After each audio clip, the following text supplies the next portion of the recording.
All right, we're fucking live now. This is BDA Boxing, the Boxing Debate Arena. This is King Bucho, Christmas special, well, Christmas Eve special. We have AA Boxing Boxing and Blunts, and we have Apology as well on the line. What's up, guys? Hello, hello. Merry Christmas to you all and to you all a good night. Merry Christmas to you too, and everybody in the chat. All right, man, this is just a fucking show. We can talk about whatever we want. All good. Merry Christmas to sunny Scotland. Oh, it's pretty much the same over here. Be crappy. But whatever. My mic's over here. Anyways, Stu's gonna be here in 5 minutes. So I was talking about Charlo, man, and I just want to hear these people say that, they got it wrong. Charlo isn't as good as they thought he was. I mean, obviously it's just one fight, right?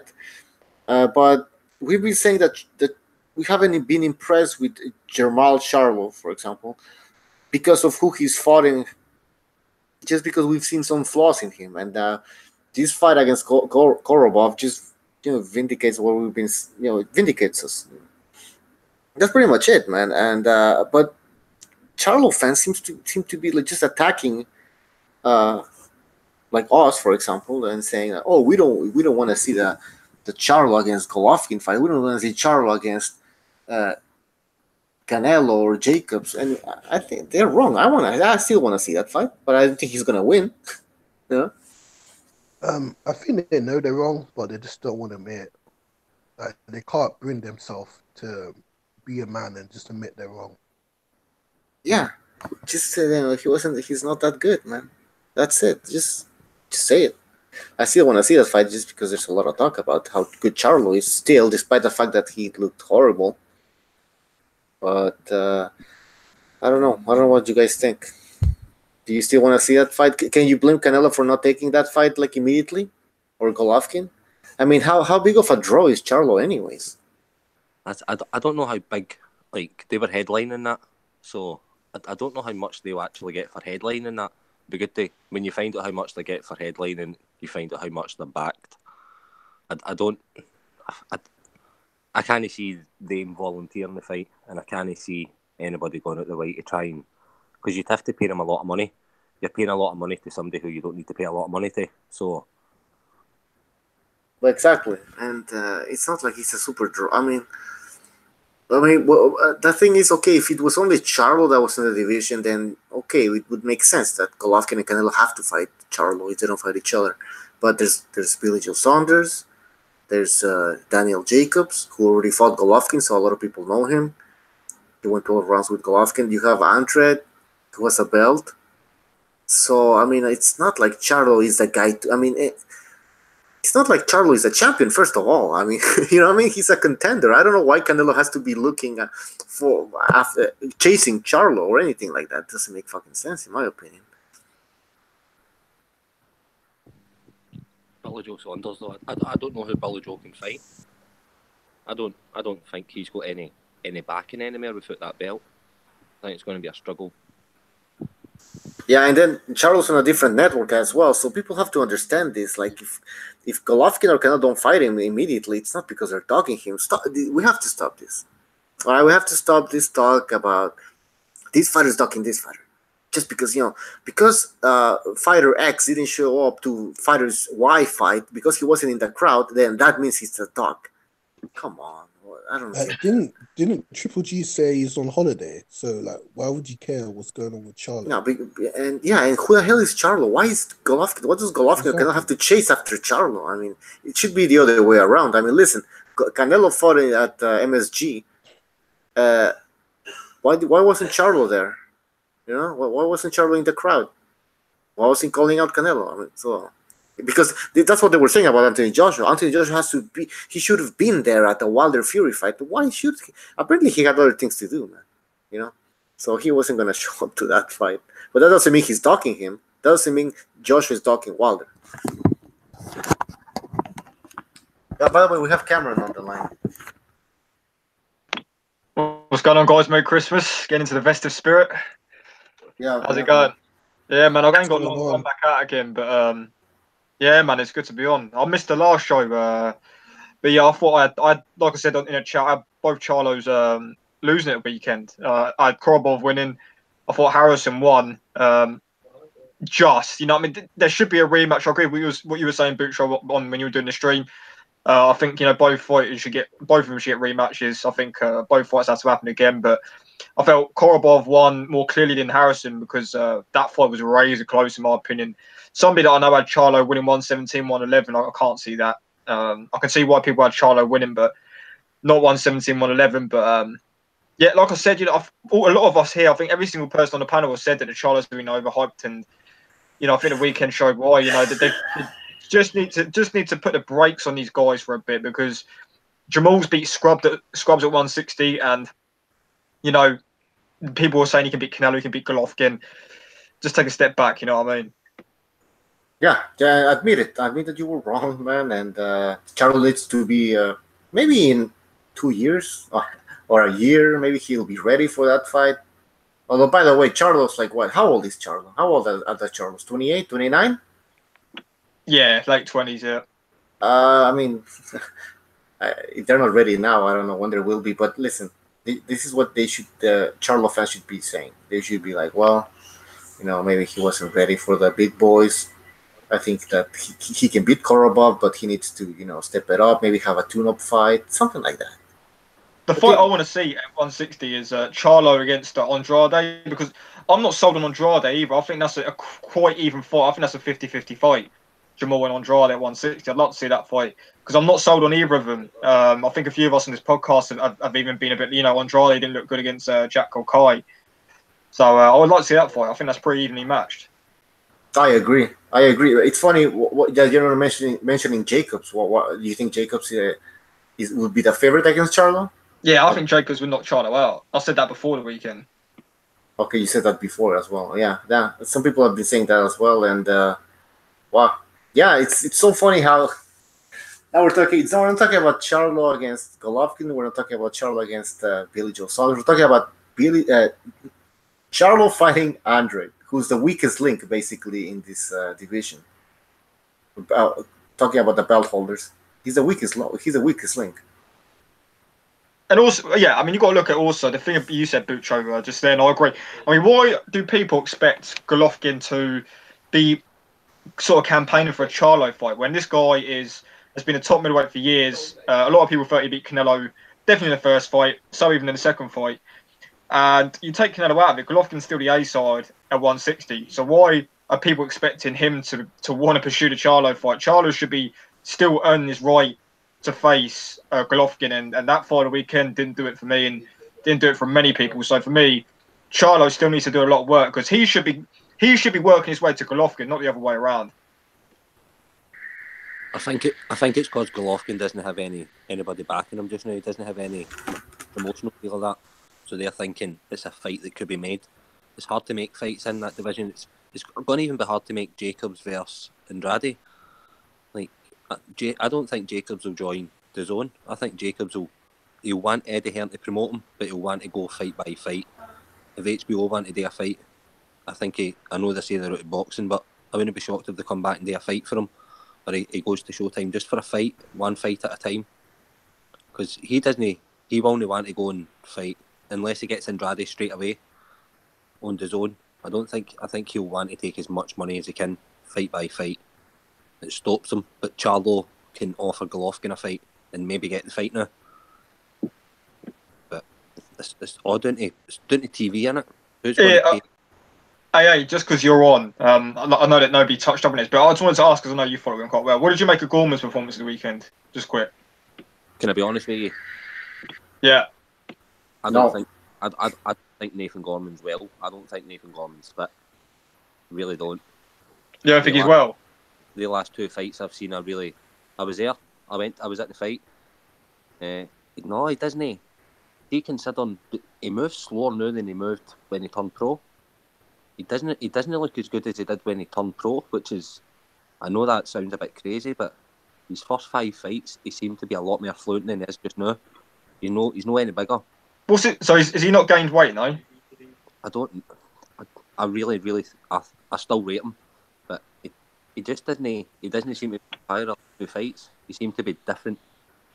Still throwing the punches, but there doesn't seem to be anything behind him. I don't know if it's his hand. I know you spoke to him about his hand, but Yeah. he wouldn't have took another fight if his hand wasn't right.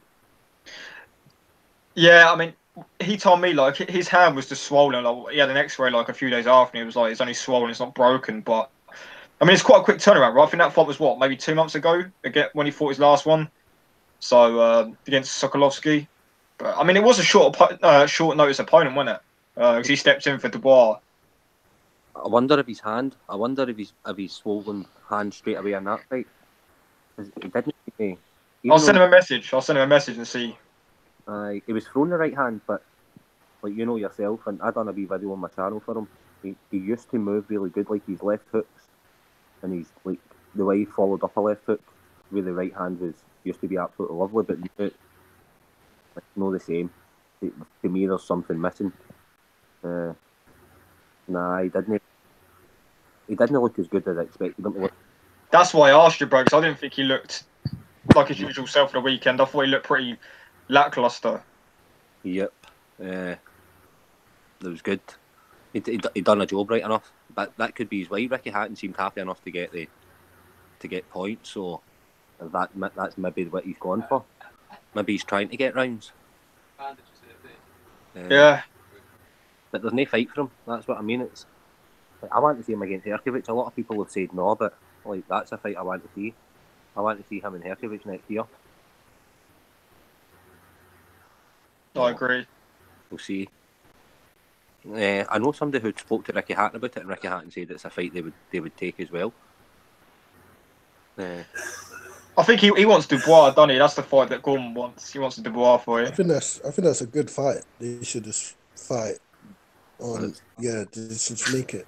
I think they should make that fight. It's going to be 2020 for that, innit? Remember Dubois. They should just make it next year, man.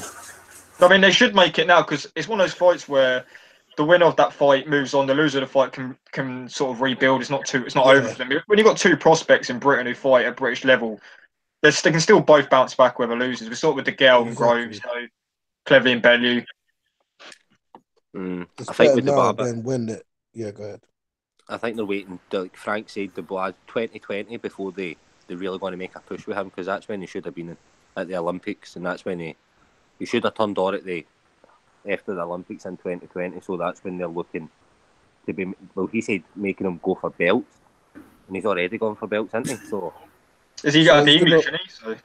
So he's going to keep fighting bombs until 2020. Wow. Well, I mean, if you consider the fact that Kevin Johnson, then he fought, he was going to fight a guy. Only a cup. What do you want him to do? Do you want him to go in there and fight for a world title before he's? Well, no, I want him to fight someone better than fucking Kevin Johnson. Like, come he has on. to fight there must be a better guy, man. I actually think considering the guy, considering where he was in his career, I thought Johnson was.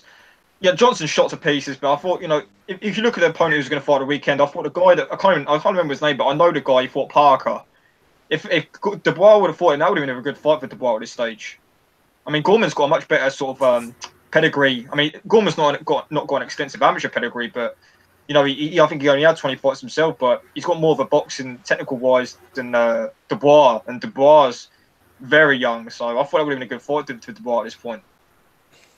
By the way, we have Stu and the official boxing scorecard. So welcome to the show, guys. Thank you. Merry Christmas. Merry Christmas. Merry Christmas, guys. Merry Christmas. What's going on, man? Very tired, man. Very tired. Just waiting for Christmas to get out of the way. I've got a day with the family tomorrow, and then I'm with my daughter tomorrow, and then I'm with my son's Boxing Day. So it's gonna, just resting and that, like I'm prepared for that. Yeah, so I don't really feel Christmas too much. You know me, I'm a miserable bastard, aren't I? You know what I mean? I am fucking. I'm screwed. I just don't feel it. No, because why am I going to get excited about being about 900 quid out of pocket? Do you know what I mean? You need to wear like a fucking hat, man. You need to wear this shit. No, man, it's kind of childish for me now. It's Do you know what? No, it's for nice. children. It is, huh? You gotta I'm get enjoying drunk it, too, man. I'm enjoying it this I love Christmas. I've got a train track around my Christmas tree and stuff and lights it. year. Yeah. Like, I'm See, enjoying that, Christmas this year. if I live with my kids, I'd do that myself. I'm not, like I said, I'm not really a killjoy. It's just because I'm on my own. I don't need to make an effort. I don't need to stick a Christmas tree up. There's no tinsel in my fucking living room. Do you know what I mean?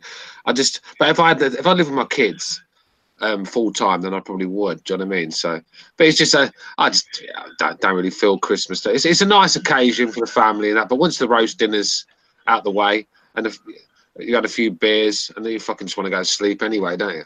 Do you know Just what? I'm gonna enjoy it. I'm gonna enjoy it this year because the last years I was in really bad health, and this year I'm in decent health, and so I'm just gonna enjoy the family time, enjoy it. You know what I mean? Just enjoy the time with the family, and I'm seeing my friends later on tonight. So that's all that matters to me, man. You know what I mean? Fuck presents or that shit. Once you get older, for me, it's just about family time. You know what I mean? Yeah, it's not about the presents anymore. Yeah. Nah, not only when you're a kid. You know what I mean? But the days of getting up at 4 in the morning, 5 in the morning when you're a kid are well over past for me. You know what I mean? Yeah. Now it's about drinking and shit. Yeah, man. I can't wait to drink tomorrow. Yeah, see that's like I said, that's the thing that I'm going to try and cut down. I don't really drink a lot, but the bit I do, I'm going to try and cut down on that because one thing I've noticed with drink, I always feel fucking suicidal, depressed the next day. I do. No matter, I could win the fucking lottery and I'd be looking for somewhere to fucking hang myself. Do you know what I mean?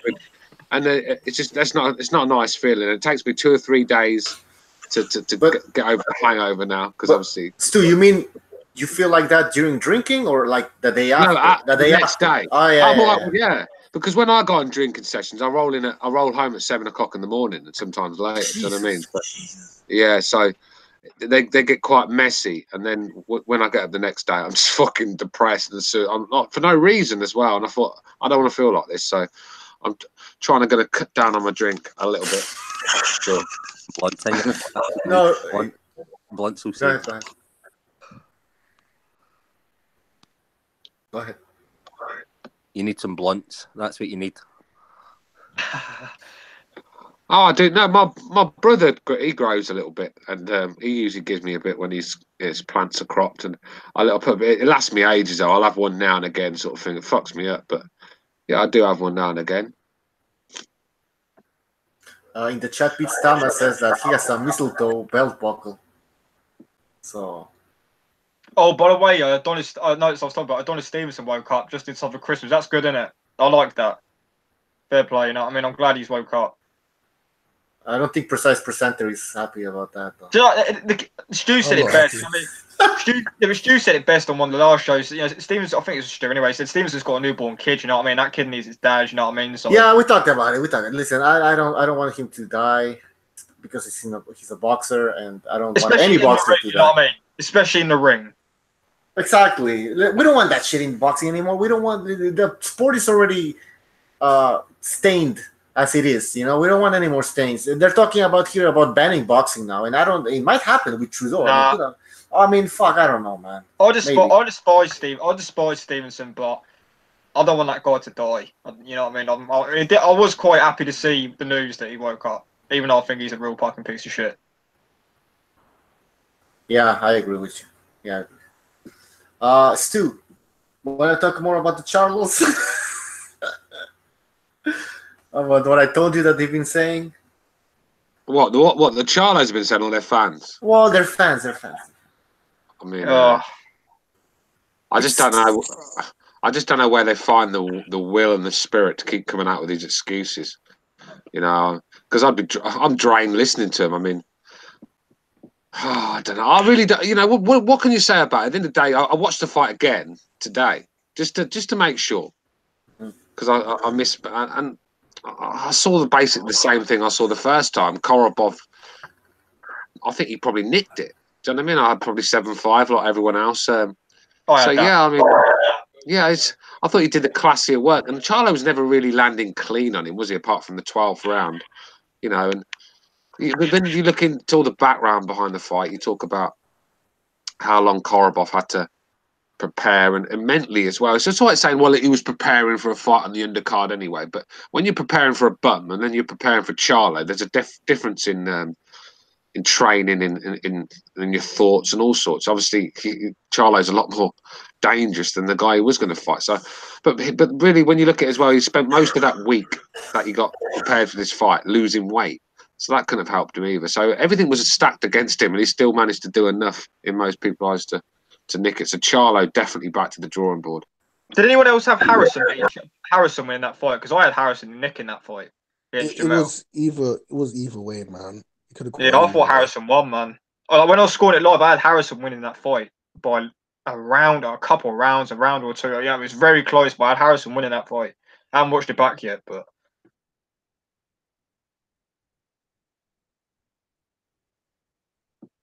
No one else had Harrison winning that. I haven't seen the fights yet. I need to look back on the Harrison fight again. I don't think it was one of them. I don't think it was one of them where he should be crying in the press conference afterwards, like he'd had his bank account emptied by fucking Nigerian scammers. He was a baby in that post-fight press conference. One of the reporters said that Jarrett Hurd said that he said, Jarrett Hurd said he thought you won the fight. He'd like to fight because he thinks you're the real champion. And Jamel Charlo comes out with saying, all these fighters, I'm not here to make friends with these fighters. You know what I mean? I don't really care what he says. I mean, Jesus Christ, man, the guy shows some respect, and he's going in like that. I don't like the Charlos, man. He's a sport child, like most American fighters. When they don't get what they want, you show their true colours. Yeah, I don't like the Charlos, man. I think they're good fighters, but they were so overhyped. I mean, we all said this. I just want to quickly interrupt because we didn't get to. Obviously, because I was doing the show yesterday, trying to run as host and then try and get people in, try and read the chat at the same time. And I missed a few of the people that donated last night. And I know Jason Bourne's in the chat and he donated $15. So I want to say thank you to Jason for that. We've had our little ding dongs in the past. I think he's starting to take to me now. He used to dislike me, but I seem to grow on a lot of people. I've seen a lot of people in the chat that used to call me all sorts of names, and now they're starting to feel my vibe. So that's a good thing, I suppose. I'm changing people's mind, and I even got him to donate $15 out of his wallet. So, and there was another couple. I think Graham as well. He donated. I can't remember. I think it might be £5. So thank you to Graham. And I think there was another guy as well. I'm gonna have to look back on that. And I think it was Undercover Asian, yeah. Thank you to Undercover Asian as well. Like I said, I just didn't get. Usually we read your comments out when you donate, but I just didn't get the chance because I was trying to run the whole show on my own. I'm not really a host. I'm third choice. I'm a bit like Kaepernick as a quarterback, third choice. Yeah, you did a good job, man. It was a great show yesterday, man. Great show. Yeah, I listened to the show when I got back home last night. Yeah. I'm trying to invite Jimmy. Maybe he's going to be joining us. All right. So, yeah, it's two. Joe, with Jimmy, when he comes on, I was listening back. It's a horrible crackling coming from his mic, bro. Might have to get to, when he's not talking, get him to mute or something, because it was really coming through my screen last night. I was listening back for fucking hell, man. That's some serious static. I don't know what he's doing with it. Okay, yeah. Didn't you listen? Have you not listened back to the show? Yeah, I did. Yeah, but not. There was some instances. I think I didn't listen to the whole thing, but yeah, I think there was a lot of static coming from his mic. So much. All right. Oh dear. What did you guys make of those? I was on the show. What did you guys make of Warren's performance against Frampton? It was good, man. It was good. I'm excited to see what's next for him. I'm tired. I'm so tired. Like, I picked Selby and Frampton to beat him. And Warren's just sold on me now, man. I can't deny that guy now. I absolutely love him. To me, he's where I live, like in my son's school and stuff. He's everybody's idol. Like everybody loves him where I live. He's on posters. Yeah. He's been on. Oh yeah, you're a Leeds boy, aren't you? Yep. Like since I lived here, you got to remember he was filling out arenas when he was doing 6-rounders. And we was actually talking about you, AA, last night, recognising about your accent, because they were saying at first they couldn't understand where you were from. And I said you're from Scotland, but because you live in England, you've lost that twang from Scotland. That make it even harder. Whereabouts in Scotland are you from? You from the South Edinburgh way? No, I'm from Glasgow.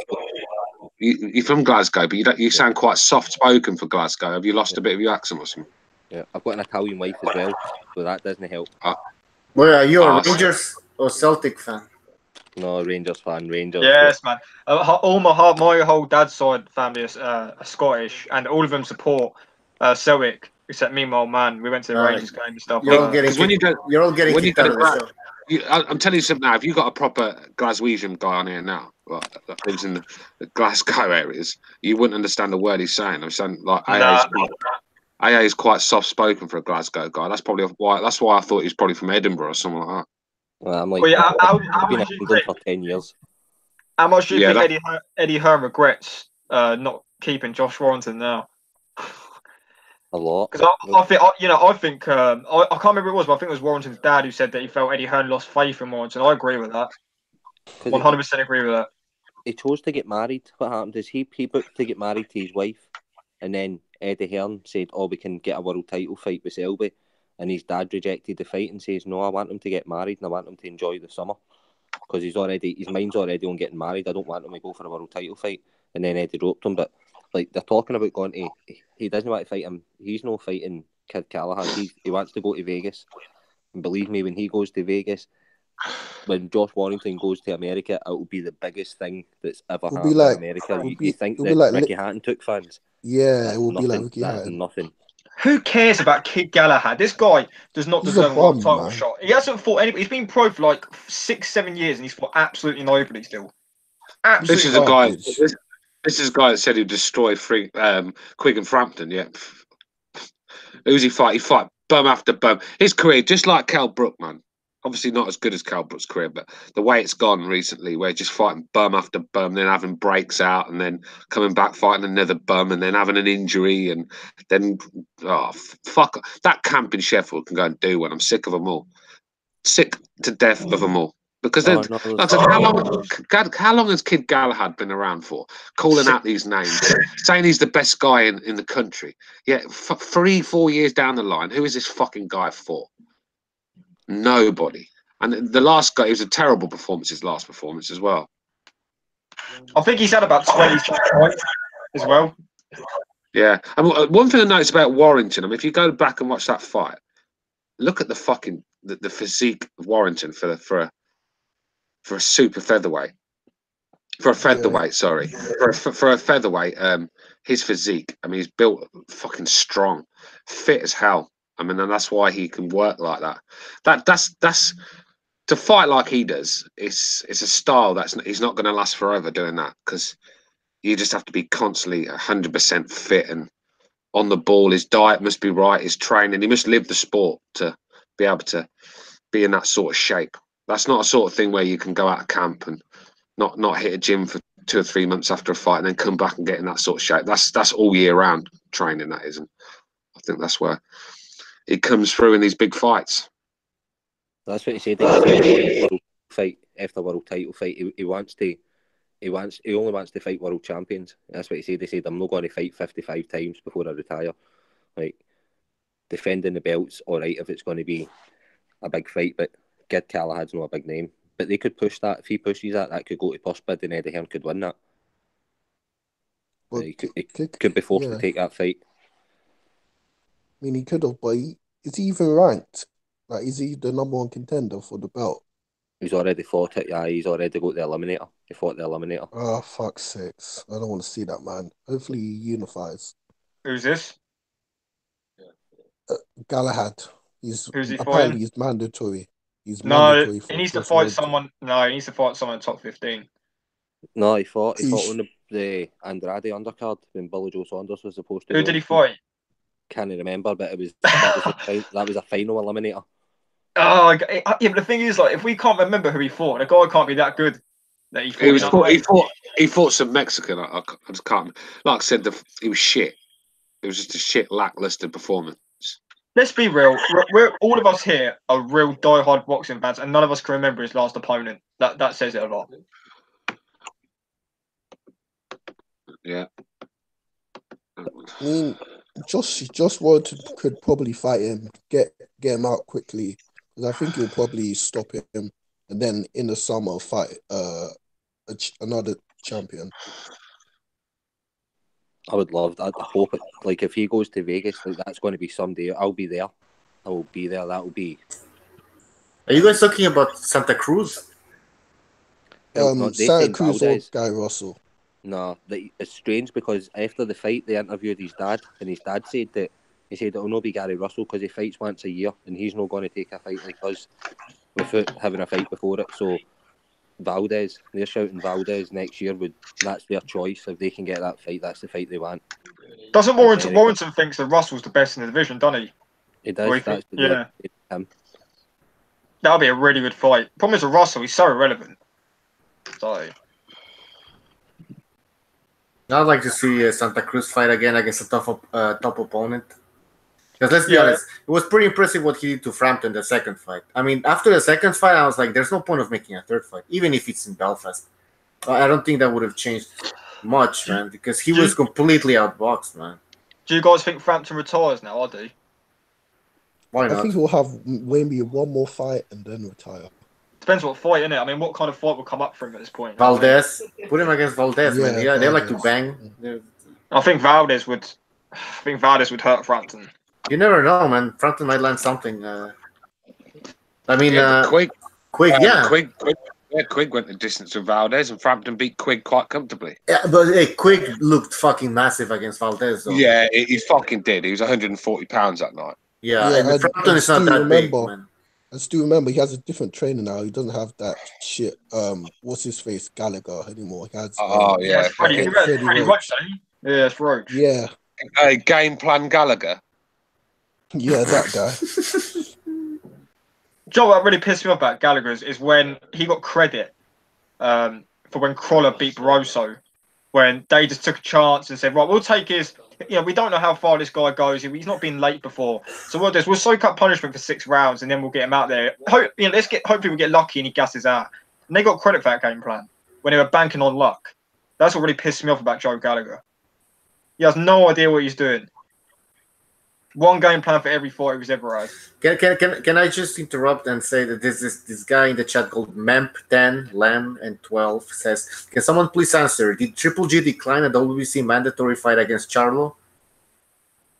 And then he's like, you can be mandated to fight if you are in the rankings. You can decline, but that would be a docking court. So hang on a minute, I'm confused. I thought Charlo was an interim champion.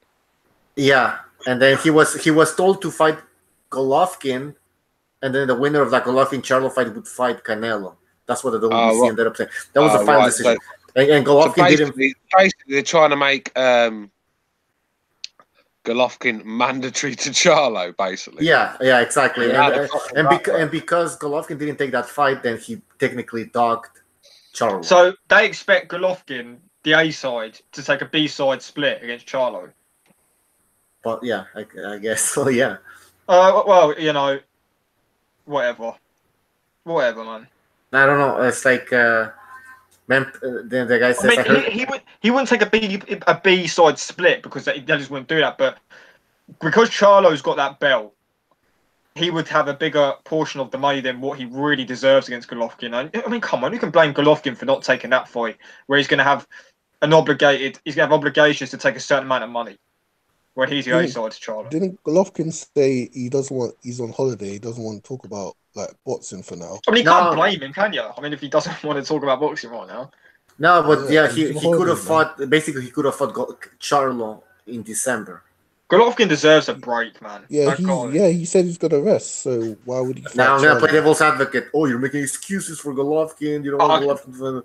Fuck devil's advocate, man. Golovkin's been the most active champion for the last 4 or 5 years, man. Isn't he? Let's be real. Why are they still running their mouths after fucking Charlo looked like crap against Korobov? I mean, seriously. And then, what is he? Is Charlo this big of a draw? I think that Canelo and those people are gonna have to be chasing Charlo. I mean, seriously. Nobody's chasing Charlo. Charlo needs to earn his fight against Canelo. And let's be real. I mean, I just can't believe some people generally thought that Charlo's the one that can beat Canelo at 160. Charlo's the one who can, do what Canelo didn't do to Golovkin. That's beaten clearly. I mean, a lot of these ludicrous opinions out there. It's just, at the weekend, I mean, it was only a matter of time before one of the Charlos come against somebody and just come unstuck because these guys have been so overhyped. Jamel, look, I'll give Jamel credit. He had a decent run at 154. Jamel's had a decent run 154, but they've not beat the elite of the elite. You know what I mean? And the fact is they fought opponents the weekend that aren't the elite of the elite, and they come unstuck in areas. So put a break on it. I agree, man. I completely agree. And somebody says that it would have been a 75-25 split or something. But that's not true, though. They could have negotiated something else, right? I mean, I think it's only a 75-25 split when you've got a full world title. I don't know what it is with the interim. Yeah, that's true. Quacks in the chat says there are no guarantees. If Triple G is smart, he cuts Canelo off at 168. He should fight Callum Smith. Triple G will beat that kid up. That will force a fight with Canelo. I don't know if beating Callum Smith force a fight with Canelo, though. Canelo will just move back down. Yeah, I don't think Canelo's going to stay up there. I don't think so. He'll go back up there at some point. Yeah. Jesus Christ, who's in the background dying? I don't know, there's people here. They're fucking coughing their lungs out. Yeah, I'm gonna go for a drink. I'll be back. You, Cameron or Stu, take care. Stu, are you there? I don't know if he's muted. So. Yeah, I'm here. All right, Yeah, take over. I want to go make a drink, so I'll be back in a minute as well. Fucking leaving it to me then, guys. Official scorecard boxing. Just me and you. Did you catch any of the fights at the weekend or? Oh well, up till yesterday I was in Serbia at my girlfriend's house, so I haven't seen the fight yet. But the Charlo Karabov fight, I've seen a bit, and I saw that Charlo was looking terrible. He had his feet in cement, and I just don't know. He looked very bad, but although I maybe saw 5 minutes of that fight in total. I downloaded it like an hour ago, and I'm going to watch it this night or tomorrow. And damn, Karabov was catching him all night. I think that's what everybody's saying, that he was catching him with that lead left hand, and I saw it from the parts I saw of the fight. Yeah, he was catching him a lot. If he only had more power and if he wasn't throwing arm punches, Charlo could get hurt real bad. And you know, maybe the guy is having a good chin, Charlo, but I was only thinking if it was only Canelo or Golovkin, he would be in bad trouble. Yeah, bad trouble. I mean, he's getting caught with clean shots from Karabov, and I think Karabov. Let's keep it real here. Karabov didn't really do anything special in there. He did very sound, tucked up well, and it was the basic fundamentals that were doing the job. The straight punches. You know, I think it was just the craftiness of an experience. He was real slippery. Yeah, very slippery. And what I saw in that 5 or whatever, I don't know how much of a fight I saw, but Karabov wasn't throwing a lot of punches. He was, I think he was. I mean, he was never a guy who would throw 100 punches around, but he was careful about not guessing out, because he was prepared for an 8-round fight with a bomb. So, and there was plenty of opportunity for Charlo, as a younger guy, more physical guy, to do something, but he was content with staying in one place and doing nothing special. Yeah. I mean, for the guy that was, the bigger guy, longer reach, he just couldn't. Although Karabov was a smaller, judging the distance a lot better, seeming to find his range a lot better. He was the first to punch on a lot of occasions, and even when they were trading, I think most of the time Karabov was coming off sort of with the better shots. I mean, Charlo constantly come forward. So if that's what you like on the scorecards, then that's what you're going to be picking. But a lot of it was just not really hitting the target, being blocked or missing completely, and it's just a horrible performance from Charlo for me. You know what? Like an hour ago, I was listening to the show you guys did 2 days ago, just after the fights, and I think it was you who said that. What were you saying? Oh fuck, man! Sorry, I was about to say something, but I lost it. It's no problem, man. That's we all do that. I do that plenty of. You know, when you're talking boxing for hours on end, you're going to forget certain things, and you're going to say certain things you shouldn't. Don't worry, man. Actually, you're in France, aren't you? If I'm right. Yeah.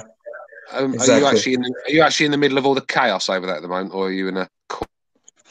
Well, I'm rarely going out, so I don't know what happened in the last week because I was out. I was in Serbia, in Belgrade, for 1 week. So I came back yesterday, but so I don't know what really happens at this point. But as you all know, guys, there was some chaos for for the last couple of weeks. So I don't really know what's happening, but I hope they're going to do something. I mean, this Macron guy is terrible. Yeah. Yes. Yeah. I mean, hopefully someone can get sorted out. I just wanted to ask the people in the chat, get them involved because there's not a lot of us in the hangout at the moment. 2019 is obviously coming, and it's going to be here soon. I want you all to name a fight that you want to see in 2000. Don't start reeling off loads of fights. Just one fight that you really want to see. The fight. If you had a choice, you got one wish of a fight, and that'd be the fight you'd pick. So, all of the guys in the chat, and I'll read them out because it's just me, apology, and official scorecard at the moment.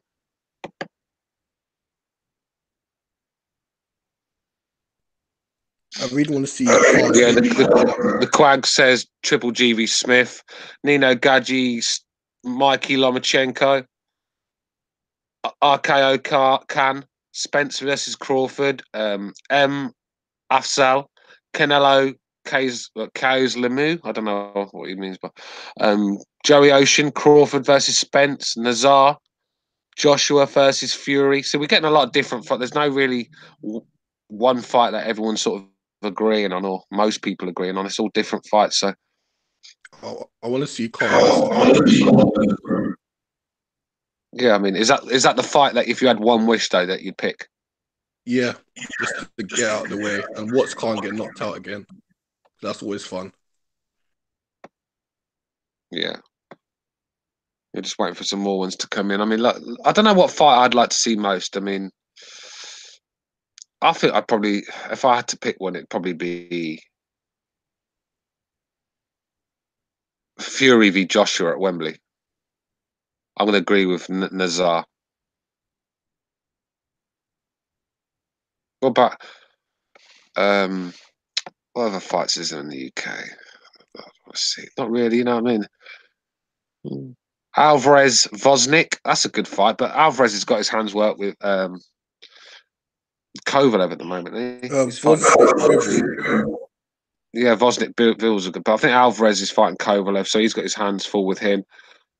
So I don't know if that could happen. Vosnik v any of them guys would be a good fight, to be honest with you. I mean, a lot of people are mentioning. Go on, apology. No, go on. Yeah, how about Ron v Sai versus Niue? That would be Rung Vasai versus Anui would be that'd be a fantastic fight. It's a fight I definitely want to see. Hang on a second. Hang on, I just need to let my dog in because he's trying to get in the fucking door. Come on, in.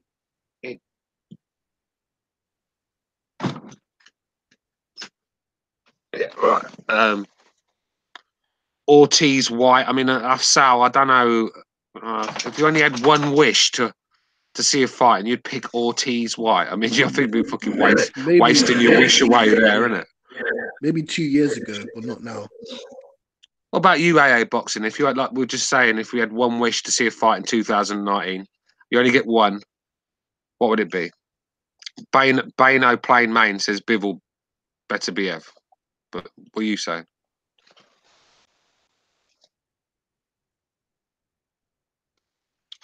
AA Boxing? I don't think he's here. I thought I just heard him. I don't see him on the panel. No, he's gone. He's gone. I thought I heard him, but he's gone. Ortiz Povetkin. I don't know about that shepherd of Sen. That's not exactly the one I'd be wasting my wish on.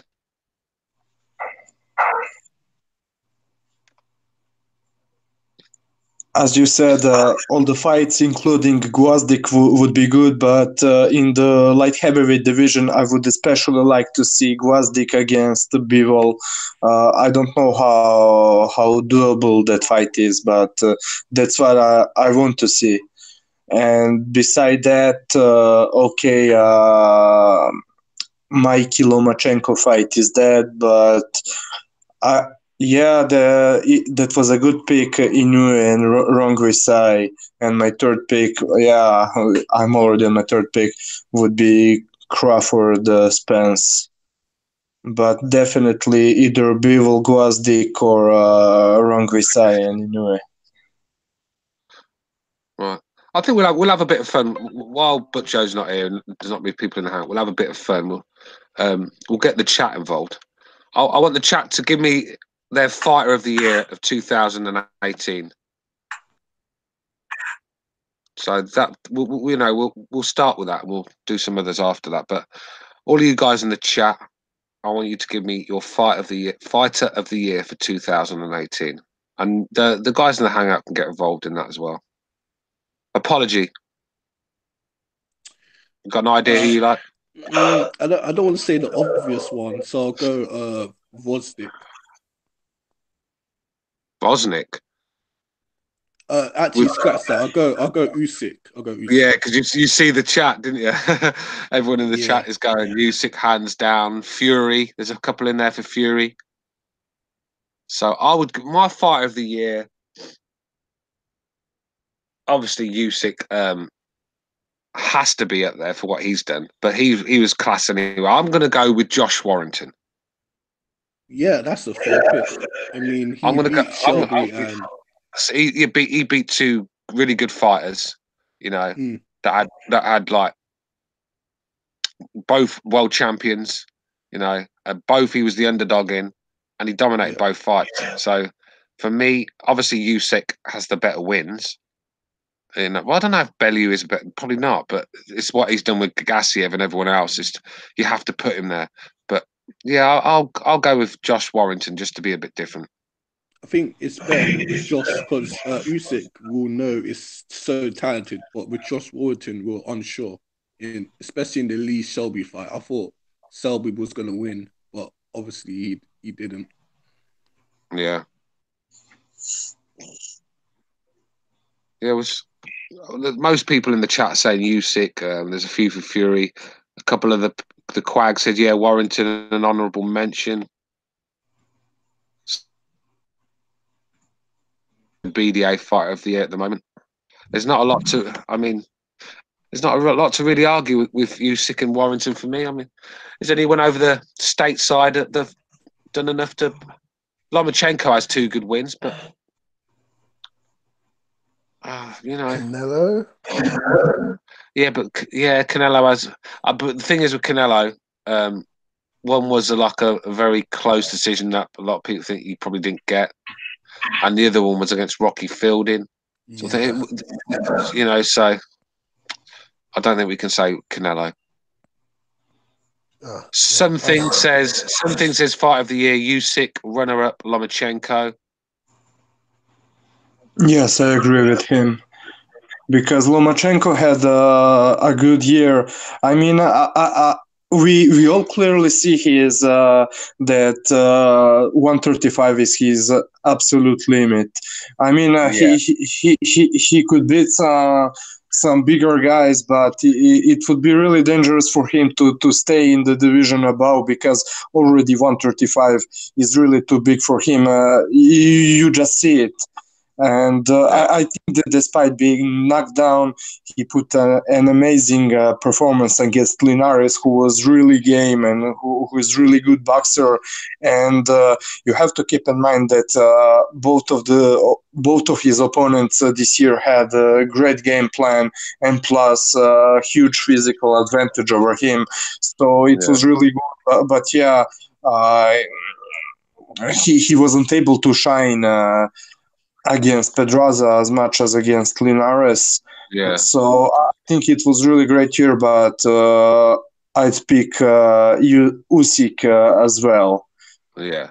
It looks like Usyk is the BDA Fighter of the Year. Now, this is the second question I want to ask the chat, and obviously the guys know how to. I want your Fight of the Year of 2018. So put that in the chat. I mean, I'm gonna have to think at the moment, but if any of you guys got Quig Valdez, that fight was amazing. Yeah, it's great. Yeah, it's an honourable mention because that was a fantastic fight. And you only have to look at their faces after. I mean, I think Valdez's jaw was broke. Scott Quigg, his nose was broke that bad. He actually looked like a Klingon from fucking Star Wars. Yeah, it looked horrible, man. He did. It looked like it just deformed his head. So that was a war, an epic war. So come on, the Quags, price per Vekin, get out of here. Nazar says Valdez Quigg. He agrees with you. Fury Wilder. I'm not sure if Afsal and Nazar says Fury Wilder. It's a good fight. I'm not sure if it's fight of the year. Was it? Was Fury and Wilder a better fight than Warrington Frampton the other night? I don't even know if it was better than that. Was it? I cannot remember what other fights there were this year, but one fight that I really enjoyed was Jacobs Deryachenko. And I know I had one other fight in mind, but I cannot recall what fight was that. And by the way, what are the other good fights that happened this year? I just cannot remember at this moment. Yeah, look, like I said, we'll go through the chat and see what these guys are thinking. So they might help. It might give you a reminder sort of thing, because there's Gypsy Boxing Style says Lara versus Hurd. Shepherd of Sun, Quigg versus Valdez. There's another one for Quigg and Spencer Campo. No, definitely not. Frampton Warrington was pure action. Triple G Canelo 2. Yeah, that's got worth a mention. That was a very good fight. Lara Hurd was from Shepherd of Sun. He said it was a great fight as well. So yeah, it's a tough one.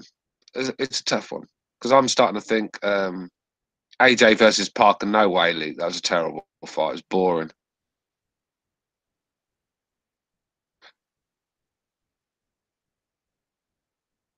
Parker was a better fight.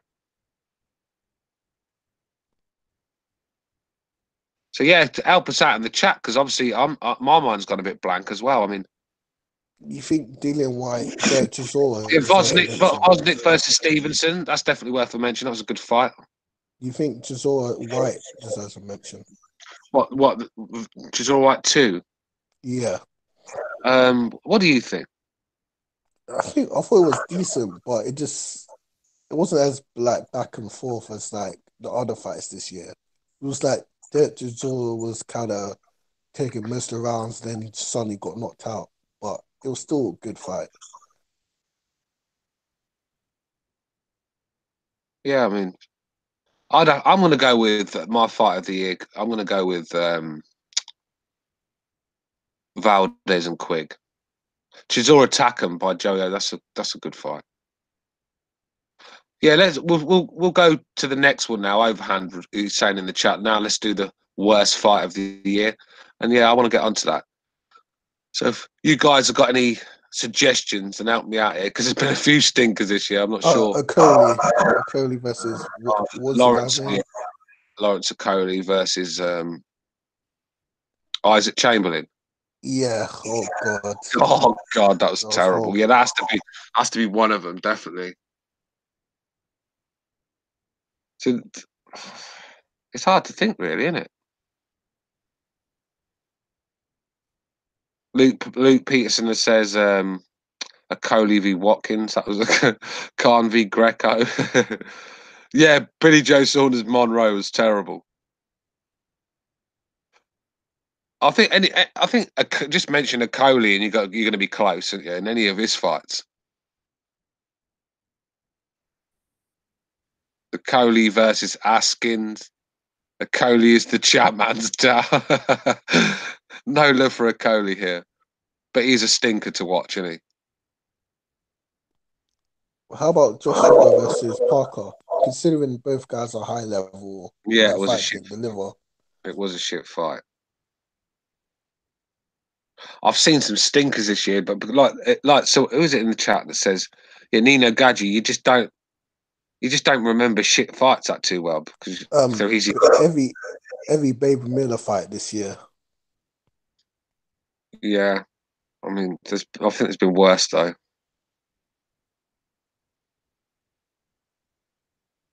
Yeah, I can't think of any more. I think everyone's got. I mean, everyone's. I think it's done with that one. I think that Coley probably wins it. Then Lawrence Coley versus Isaac Chamberlain is the BDA worst fight of the year. You know what? That there was Jojo. Sorry, go on. Go on, bro. No, go on. I just simply wanted to add Jojo Diaz and Gary Russell. I think it was a good fight. At least I enjoyed it. Right. Yeah, it was a good fight. I just don't think it's fight of the year for me. Yeah. We'll get on to the biggest piece of shit in boxing this year. So who's been the guy that you just can't stand and despise the most in 2008? Charlo. You have to just pick one. I count them as one person.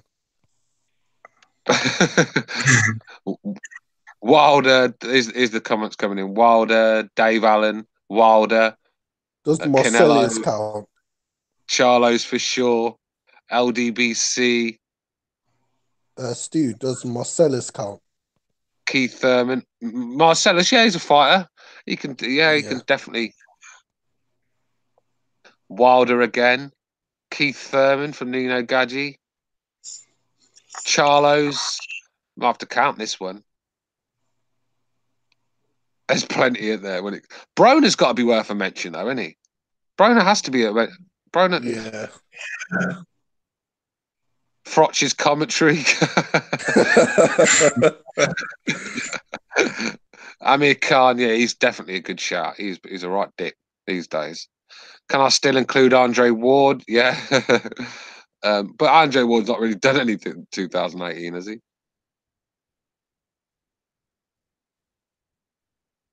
So it's Amir Khan, basically Charlo's Wilder. What about Tank Davis? Is he a piece of shit or is he just a dumb kid? Oh yeah, we forgot him. Yeah. Yes. So basically, I think our biggest piece of the shit of the year. Let me count. I'm gonna have to count because it's quite close. We've got Wilder, Dave Allen, Wilder again, Canelo, Charlo, Wilder, Charlo's. It's between. I think Deontay Wilder wins it with the Charlos in a close second by the looks of it. Yeah, can I ask the question?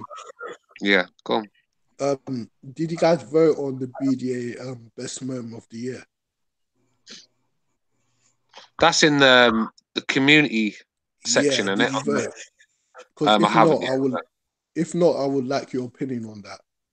And the chat as well, the best moment of the year. Well, I don't want to spoil it in case Butcho and BDA want to do something. They're gonna do a stream. Oh, okay.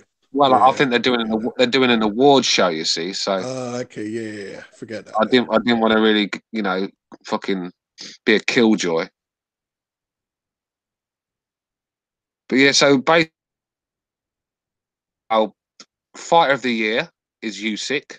Our fight of the year is Valdez versus Quigg.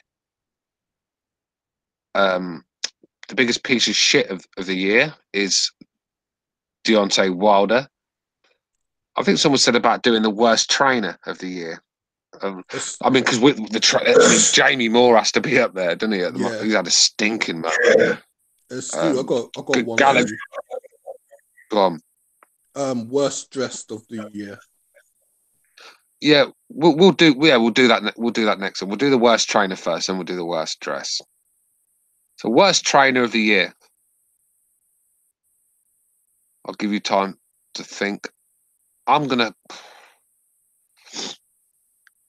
Joe Gallagher has to be in it every year. But Did you say Abel Sanchez? No, I still think Sanchez is. Yeah, I still think Sanchez has got a bit more about him than that. He had a terrible year, but I'm gonna go for. I'm gonna have to go with Kell Brook's new trainer. I mean, we can't really.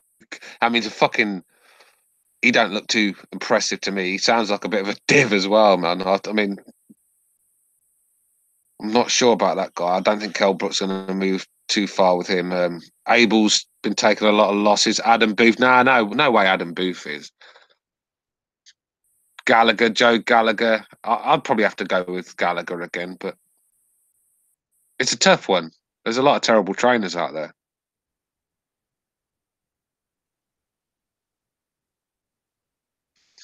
Need to get your comments in, guys. We don't want to give it to Joe Gallagher on a couple of fucking. All right, I'm back. Did you guys hear a lot of screaming? No, well, you've been beating up your wife, have you, Butcho? No, it's some fucking crazy in the kitchen. No, we're doing. We've been because there's not a lot to talk about. It's the end of the year. We've been just doing a little asking the chat who their fight of the year was, the best fight of the year. Biggest piece of shit here, and we're just going through the list. They want to do worst dress. I don't know why they want to do worst dress. And what did Catchnello want to do? He said, "Our worst YouTube channel." We'll do that as well. Yeah. Well, have you got any suggestions for the worst trainer of 2018? Because it looks like Gallagher's going to nick it again, unless some people start coming in with some other names. I only have Wilder's trainers in mind. Who the hell is even Wilder's trainer? Yeah, Mark Breland. It's Mark Breland, isn't it? I don't know, but yeah, he didn't tell him anything during the fight. But what can he do, though? I mean, the whole plan was just to eventually right that right hand. I mean, there wasn't much to it, right? I've seen so many poor performances by trainers this year. It's just a hard one. Oh, I mean, Stu, I got one. Dogbo's trainer. Cool. See, I didn't really hear what Dogbo's trainer was saying in the corner when I watched the fight, though. Oh, his that's father. the whole point. He didn't say anything. He just let him get beat up. Well, you know what? No, he's a worse trainer because he should have stopped that fight. Yeah, I mean, Rocky Fielding's trainer, that's Jamie Moore, who I mentioned earlier. Afsal in the chat said that. I mean, yeah, he's had a stinker, and he's probably number 2 for me at the moment. Yeah, Rocky Fielding, I mean, even Canelo was expecting Rocky Fielding to maybe fight from the outside and use his reach and his height and everything, but he just didn't. But then you can't blame Rocky Fielding because he probably thought, you know what, I'm going to surprise Canelo and actually come at him. And Rocky Fielding probably thought, well, I'm bigger than this guy. But it just didn't turn out the way he thought it was. I mean, if you want to do the worst, I mean, I think we've gone down the line where we think Joe Gallagher's won the worst trainer of the year. We'll do worst dressed now. I mean, my pick straight away is Deontay Wilder. I mean, I don't know who you guys are. Mine's Andrade. Yeah, Andrade. Yeah. Yeah, that's Oh no! It's Tevin Farmer. Yeah, Tevin Farmer, yeah, with his fucking pink outfits and shit. Hey, but we have recognized. Recognize. What's going on? What up? Just wanted to drop by, wish everybody a good one, and all that good stuff, and hear what you guys are talking about. Well, I don't know. We're just voting on like the best of 2018. I guess where are we at now? The best dresser. Oh, the worst worst dresser. Oh, worst. Yeah, it looks like so far it looks like it's between Tevin Farmer and Demetrius Andrade. Yeah. I'm gonna say Dimitri. You know what we need? What happened to those boxes he used to wear, like Camacho trunks? You know? Who would want to come in with those kind of trunks? Camacho used to wear the worst.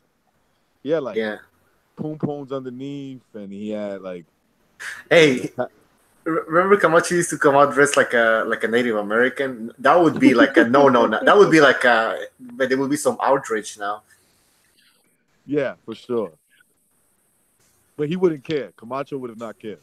Oh yeah, like when he used the N-word.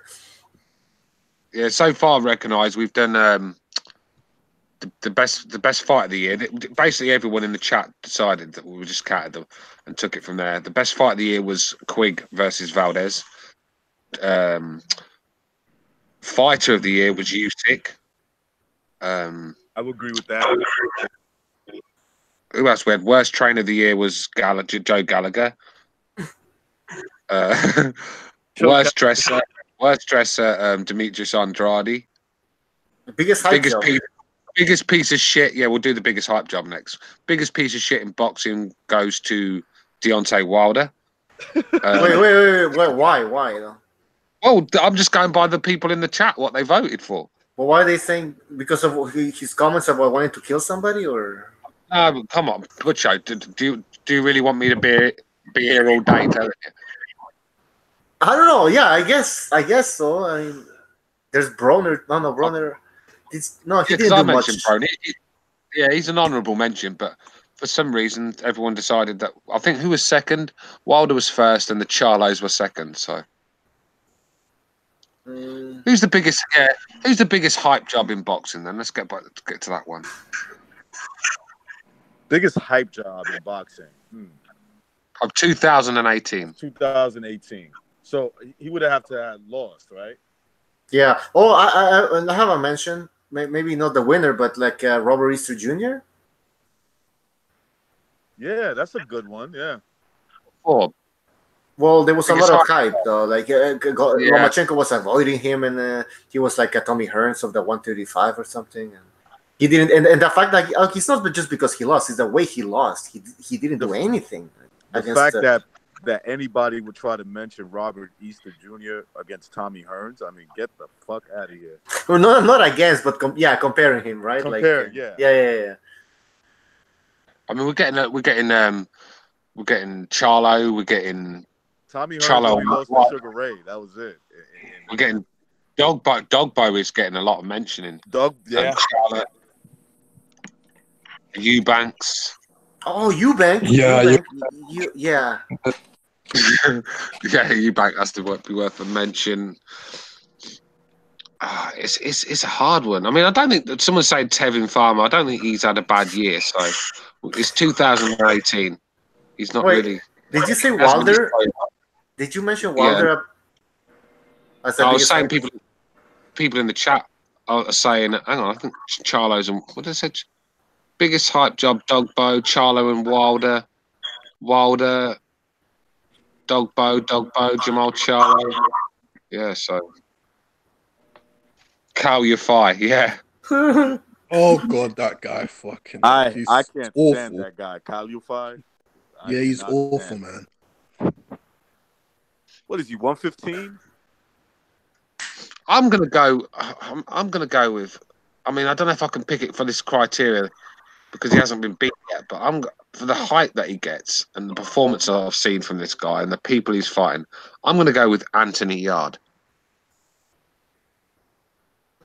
Yeah. I know what you're saying. He hasn't been exposed yet, but the hype around this guy, they're talking about this guy hanging in there with like the top head, Kovalev and people like that. I mean, get out of here. Bivol.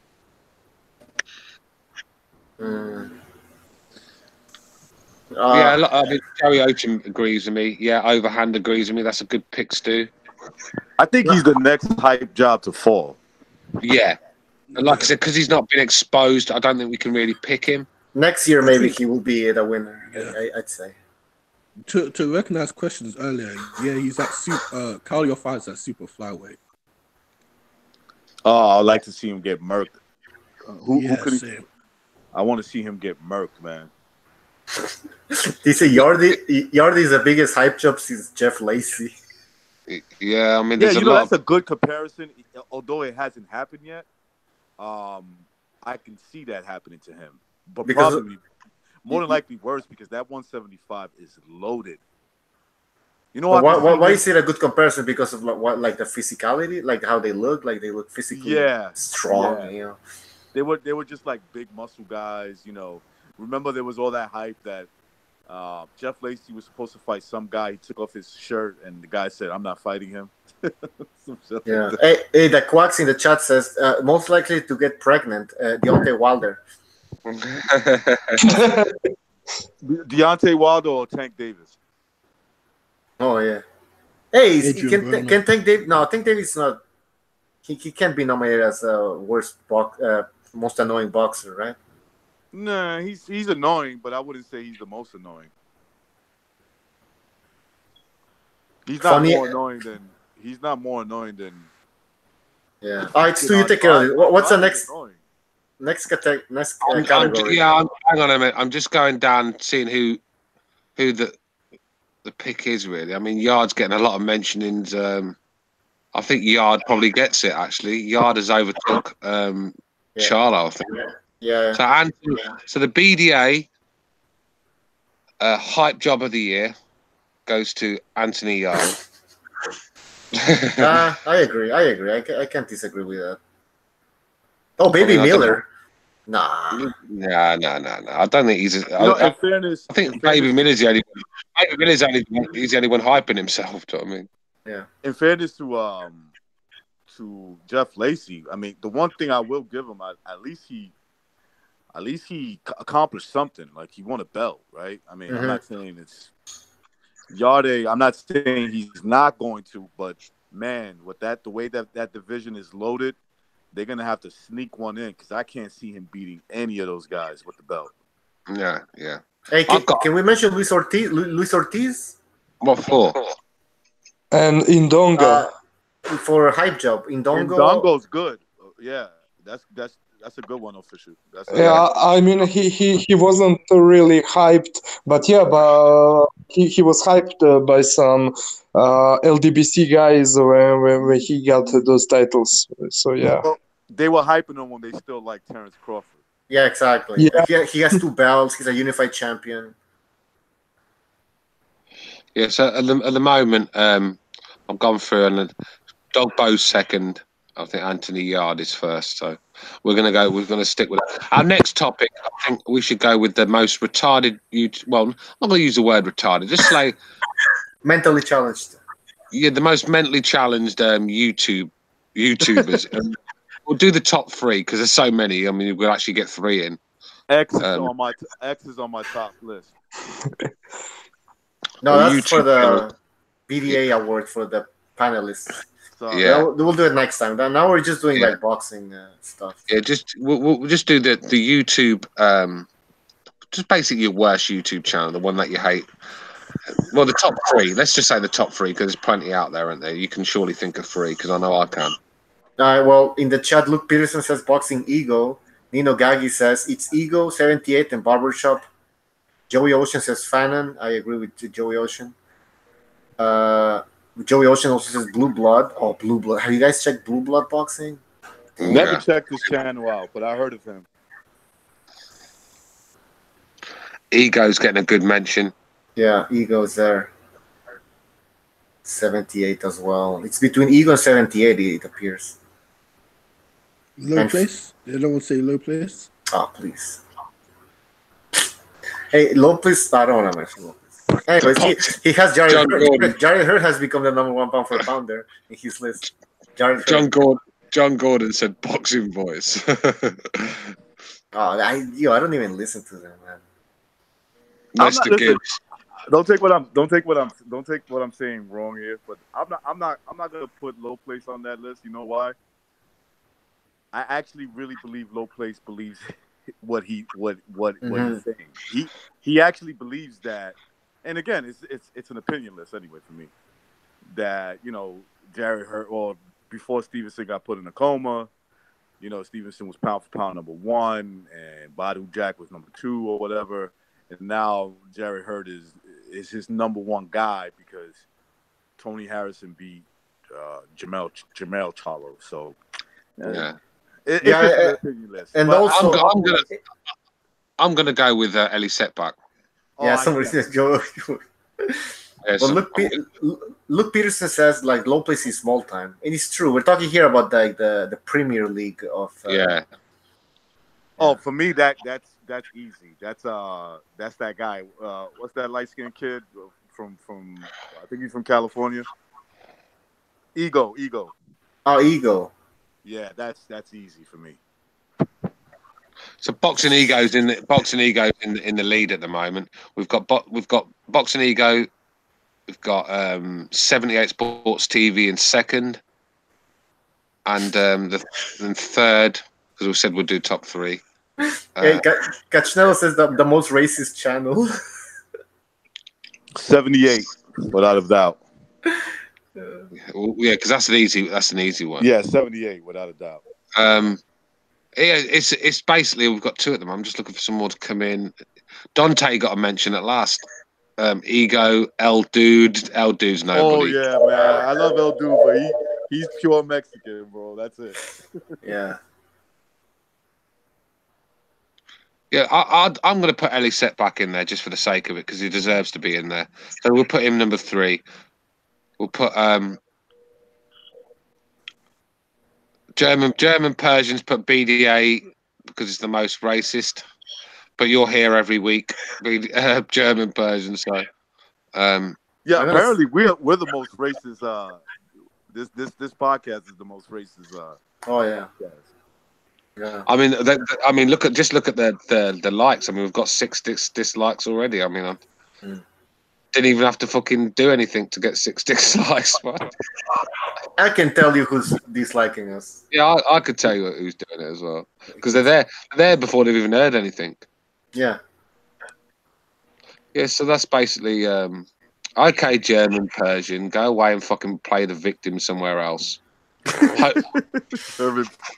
Preferably back to Iran. So yeah, I think German Persian is fucking with you, Stu. Yeah, he's always there, man. No, I hope he is. Because like I said, he's joking. But it's the thing. It's thrown at you so many times. You just don't know who's fucking being serious anymore.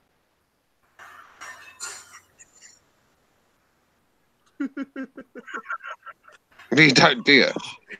I just read the comments. German person said we're a bunch of racists. Yeah. No, that's what Lopley said about all of us, and that's what guess Hamed said the same thing about us. Yeah.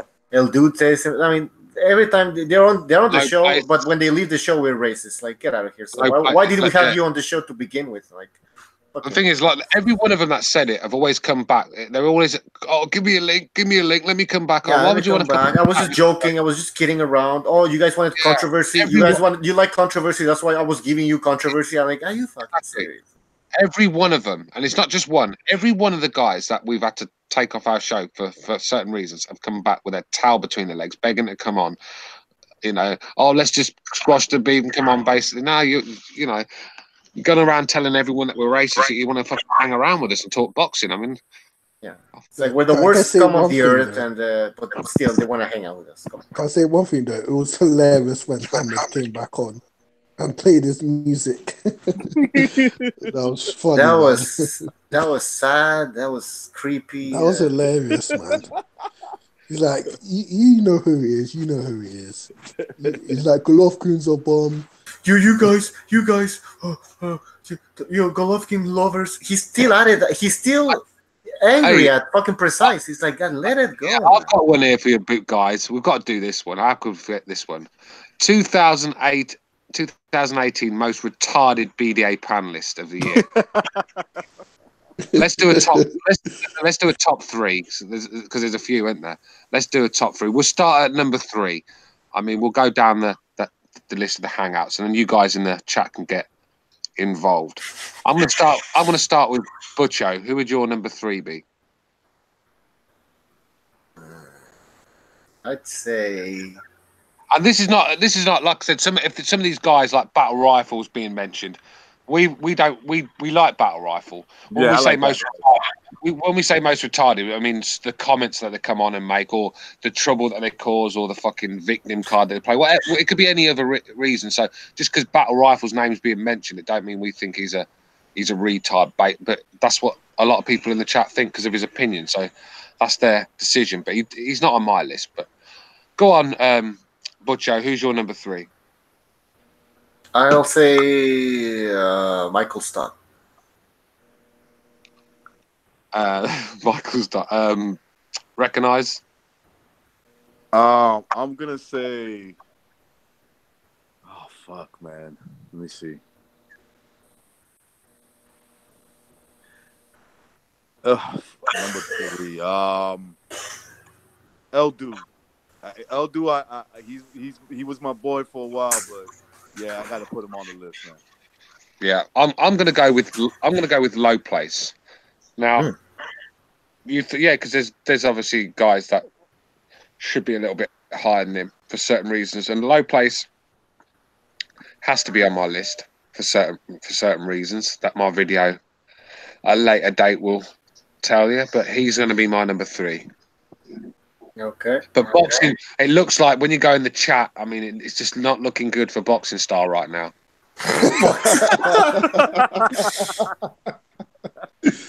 Yeah, I knew they were going to say that. I mean, yeah, it's just, poor old Boxing Style, man. I've actually, it was like seeing the comment section after the Fury Wilder fight. Everyone had Fury winning. Well, everyone's got Boxing Style winning this one. You know what I like about Boxing Style? It doesn't phase him. He's like, yeah. He's cool about it. Let me finish my opinion. Go on then. Yeah, right. So far we've got Butcho with who did you pick, Butch? Stott. Michael Stott. Yeah. Recognize has gone with El Dude. What about you? Apology. I'm gonna go with Trap Media, and this is why. He said 2 of the most retarded things ever. Well, technically 3. He said Sean Porter and Errol Spence can beat Canelo, and he said Mike Tyson can beat Luis Ortiz can beat Mike Tyson. Oh so yeah. Hey, but by the way, Trump Media did say that Spence would beat Canelo 160, but then Sean Porter. Hold on. Then he retracted that because I remember after that Canelo Golovkin rematch, I asked him again, "Do you still think that that Spence Jr. beats Canelo?" He said, "No, not anymore." So there is some, logic, not logic, but there is some brain matter. He has some brain matter. Did he retract the Luis Ortiz statement? No. Nino Gadget's got Low Place 1 and 2.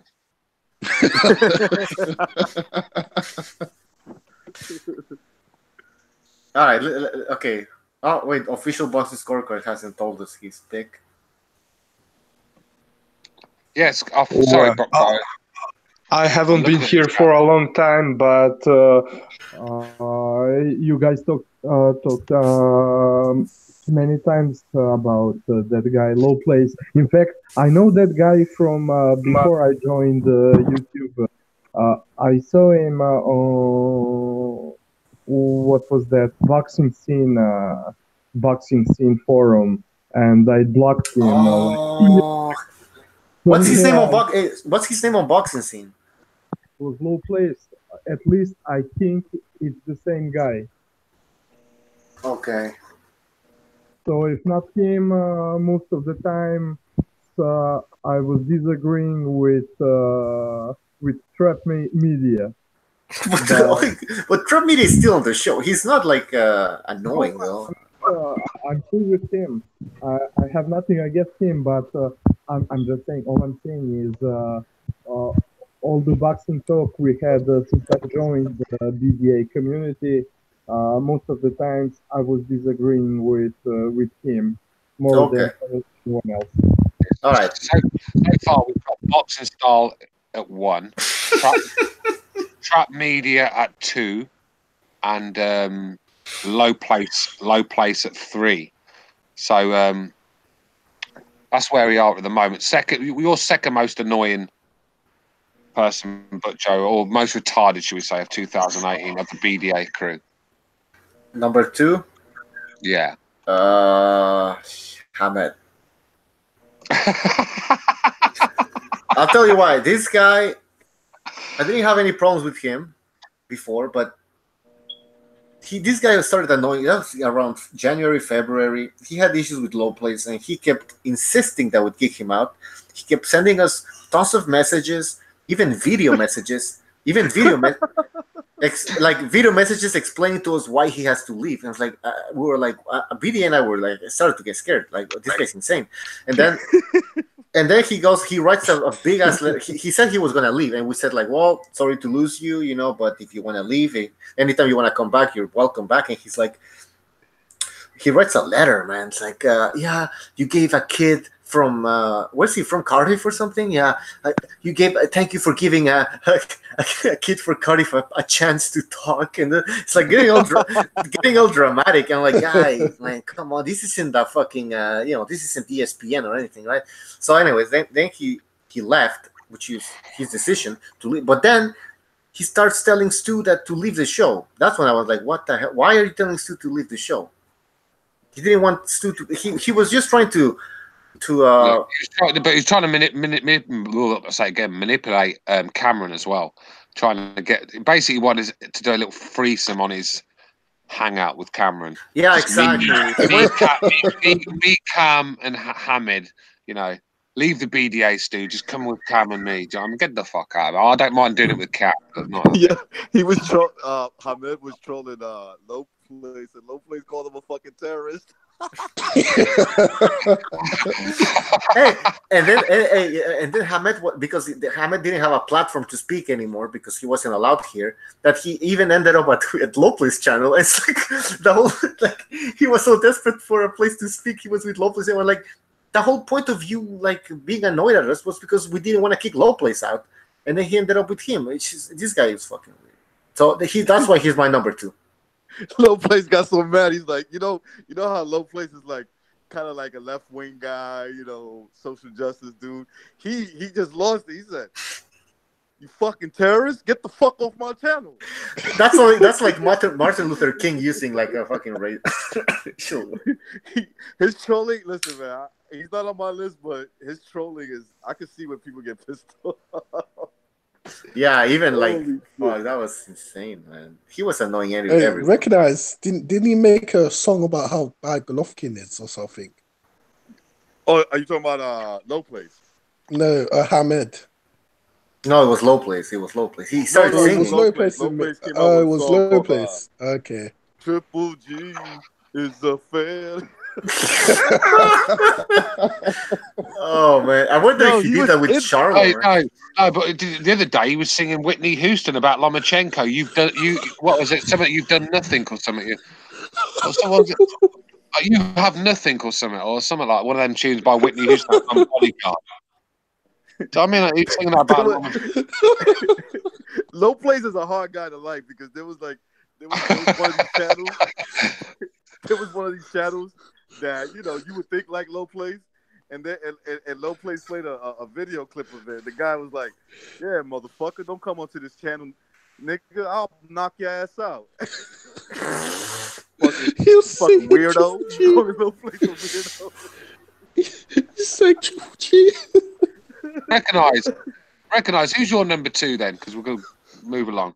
So right, my number 2, I'm gonna save my number 1. I think you guys know what I'm gonna say, but my number 2, I don't remember this guy's name. I don't remember his name, but you'll remember this incident. There was a guy who came on. It was like Triple G is not on his top 10, right? Pound for pound. And the reason why he had Terrence Crawford pound for pound was because he unified and he became undisputed. And then I told him, but wait a second, didn't Triple G basically do the same thing? And remember, he was like, Boxing Fanatic, I think it was his name, no? I don't remember his name. Yeah, because I have the recording. I have like I saved it as like one of the best moments. Yeah, I think it was Boxing Fanatic. He was like a Puerto Rican something. Something like that. He was a Puerto Rican cat, I believe. I think he was. And he was in the chat trolling before, saying like the Browns and blacks unite against a white man or something. Right. No, Yeah, it was Graphic Productions. Graphics, yeah, yeah. yes, graphic, yeah, Graphic production for me is number 2. That's number 2. Interesting. My number 2 is Michael Stott, Jihadi Stott. Oh, come on, man. Come on, man. It's not that bad. God, Listen. I know a man. I know when a man's possessed by a demon, right? Come on, Stu. Let's not go there. Honestly, this guy is probably sitting at home now and his flesh is eaten away because the demon can't feed. Do you know what I mean? So we've had our ups and downs. I mean, he wanted to come to America. He wanted to come all the way from America on a plane to come and fight me. He's said a lot of things about me. Snaked me in the chat from the minute I got onto this show. He was like a little rat, you know. And he has to be on anyone's list for me. I mean, so my number 2, Jihadi Stott. Yeah, and I didn't have a problem with this guy, but it wasn't. He was in the chat saying, "Oh, they don't let me. Stu doesn't. It's cutting people off," and like he could have just fixed this problem by just in the hangout saying like, or contacting us privately and just saying, "Hey, I think Stu's cutting people off, or I would like to speak, have more time to speak." It would have solved the problem.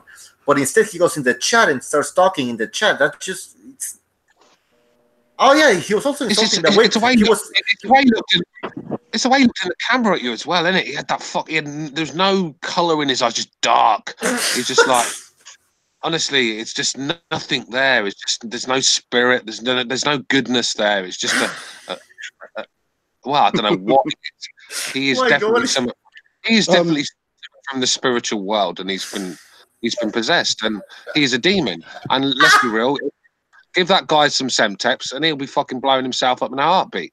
So. Michael Stott, number 2 for me. Apology, who's your number 2? I have to go L Dude, and this is the reason why. It's I didn't have a problem with him until what he said to Jimmy about him being a rapist, and then he threw us under the bus as well. So I was like, what the fuck? You blatantly lied and slandered Jimmy's name just because you hate him for being white. It's like, come on, bro, what the fuck? Yeah, that's what got him on my list. I mean, I got him at number 3, but when I invited him on the show. I was the one that was like, yo, you should get on, you know. So I kind of like take credit for that, you know, bad or good. But, you know, I told him to come on. And, you know, I've always had good encounters with El Dude. Even when we disagree, we've gone at it, disagreeing with each other in certain things. But when he did that, you know, I was like, damn, that was tasteless. And the whole, you know, going after this white homeless dude and, you know, that shit. Not because the guy's white, it's just because the dude's homeless, you know, like what the fuck? He's no threat. So far though, so far on the biggest retard on the BDA show of 2018, in 3rd place we have Trap Media. In 2nd place we have El Dude. And first, flying the flag high for Armenia, we have Boxing Style. He's a gypsy now. He's a gypsy. Boxing Style has just come into the chat as well, so he doesn't know what's going on. He doesn't realise there's been a retard list, and he's on the top of it. Boxing Style, if you're in the chat, I totally disagree. I think you're one of the best panelists, personally. Yeah, Boxing Style's not on my list. I didn't put him there, but we've still got one more pick each. But so Boxing Style can still survive, but very unlikely. I mean, it's not me, boy. I mean, none of us in this hangout have picked you. It's the chat that have picked you. And like I said, the minute we mentioned it, I mean, Your name was flying through. The internet's about to blow up, man. Yeah, it is. No, Boxing Style, I like you. I defend you. You're one of my favorites. It was like a ballot in Florida for the Democrats when we started mentioning your name.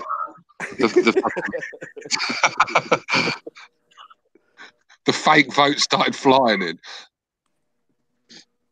But yeah, so we got one more pick each. I'm not going to ask official scorecard because he doesn't really know many people, so there's no point us asking him. We've got one pick each so far. You've heard the list. So come on, guys, let's bow, recognise that because he's got a lot of work to do. Yeah, you want my number one? Yeah, I'm going to go with Butcho because that's the list. Butcho, you're number one. It has to be low place. Of 2018. It's gonna be low place. Oh, low places took over Trap Media into third place. Well, I mean, third place. No, we went in order. No, like three. No, it's overall. I'm doing it overall. The top three, I'm counting them up, and I think. Okay.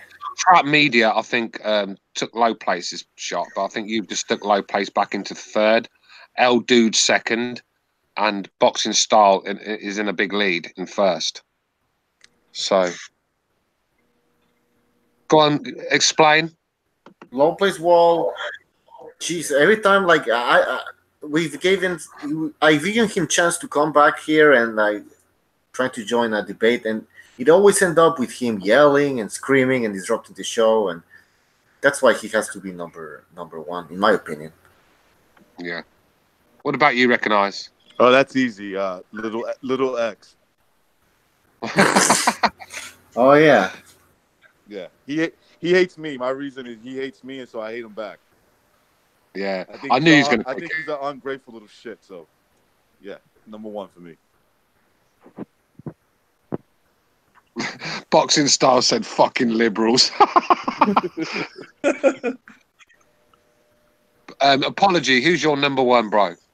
It's between two people, but I have to go with X as well. I have to go with X. He just edges out low place. Let Apology explain. Let him explain, please. Go ahead, he just edges out low place, but he's a little shit. He's a victim.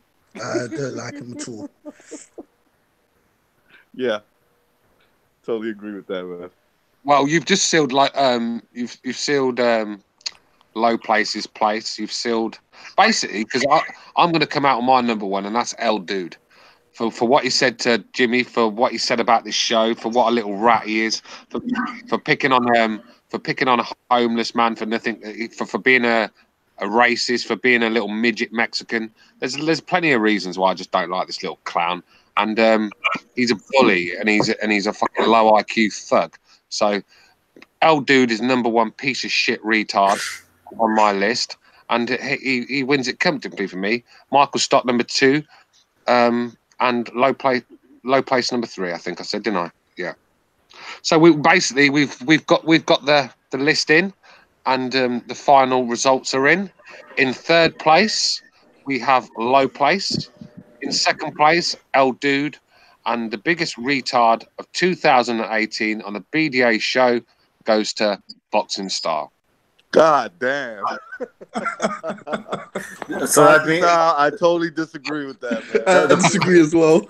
The price is that he's never allowed to on this show ever again. Hey, does Boxing Style want to come on and do an acceptance speech? And Boxing Style, if you're listening, I don't agree, but the people have spoken. You're trending number one. Yeah. God forbid we have a vote of getting Boxing Voice off because it's gone if we do. Do you know what I mean? Let's get Boxing Style a trophy. Like yeah, Boxing Style, you're going to come on and thank Al Heyman and all that lot for what you've achieved, and thank God. And but by the way, people, if you go to on our channel, you go to community, you can vote for several things like the best fight. I mean, the best BDA feud. The two contenders are Stu versus Michael Stott and Precise against Hamed. So go and vote, and we'll tell you who the winner is on the next show. Yeah, we're not going to do that on here because they wanted to do it earlier, but I said I didn't want to ruin your award show for that. So if you want to go to the community button on our page and vote for the biggest feud of 2018, which unfortunately I'm in on the list, and I'm odds on favourites to win by the looks of it. So, between me and Michael Stott and Hamid and Precise Present. Yeah. So go and vote for that. I doubt it. Okay. Have you guys done the best knockout of the year, or are we doing that next year? No, we could do the knockout of the year if you want. That's a good topic. Yeah, I think we finished with unless we want to do a quick thing about the BDA show, something about that, or do you want to go on to knockouts? I think we'll save the rest of the BDA for the next show. Yeah. All right, then we'll go to knockout of the year then. Tony Bellew. What, against Usyk? Yeah, that was a vicious knockout, man. That was unexpected, in my opinion. I was like, "What the hell?" He just all of a sudden, and I know Usyk was starting to take over, but I don't know if you guys expected that type of fucking stoppage. If you watch it again, yeah, go ahead. No, go ahead. Apology. I was just going to say that. Yeah, real quick. Yeah, real quick. If you watch it again, the right hand he threw before stunned Bellew. Yes. That set up the other right hand around his guard. That was a beautiful combination. Yeah, it wasn't a one punch. Yeah, he was stunned before, and then I guess his hands were down, and boom, he didn't see the shot coming.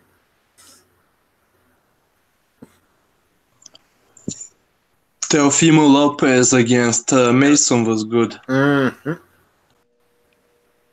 Yeah, that was another amazing knockout. You know what? I'll take Povetkin Price. Yeah. I'm sorry to say this, but I feel quite bad cringy saying it, but I'm gonna have to go because it was Adonis Stevenson knockout. But it wasn't really. But you're just saying that because of the. I was fucking hanging out the ring, man. He was out cold. Yeah, that final punch, man. I agree with Stu. If you look at that final punch, holy shit! It just jarred his whole. You could tell it jarred his brain, his facial reactions. This was like. The guy was hanging over the ropes, man. Do you know what I mean? Dude, it was like a car crash.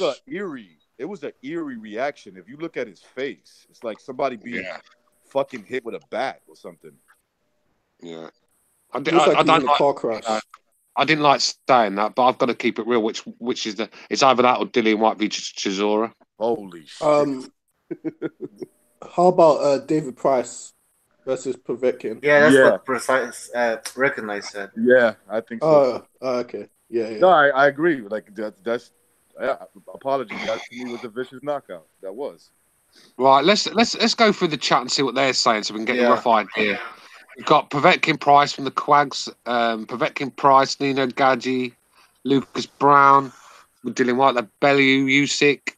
You've got Povetkin Price, Lucas Brown, Povetkin Joshua. Adonis was asleep for a month. KO over the decade. Says Fight Scout. Povetkin, it looks like Povetkin Price is the KO of the year from the BDA show. Nino Gaggi in the chat saying that O'Sullivan was looking for his mustache after Lemieux knocked him out. That was brutal.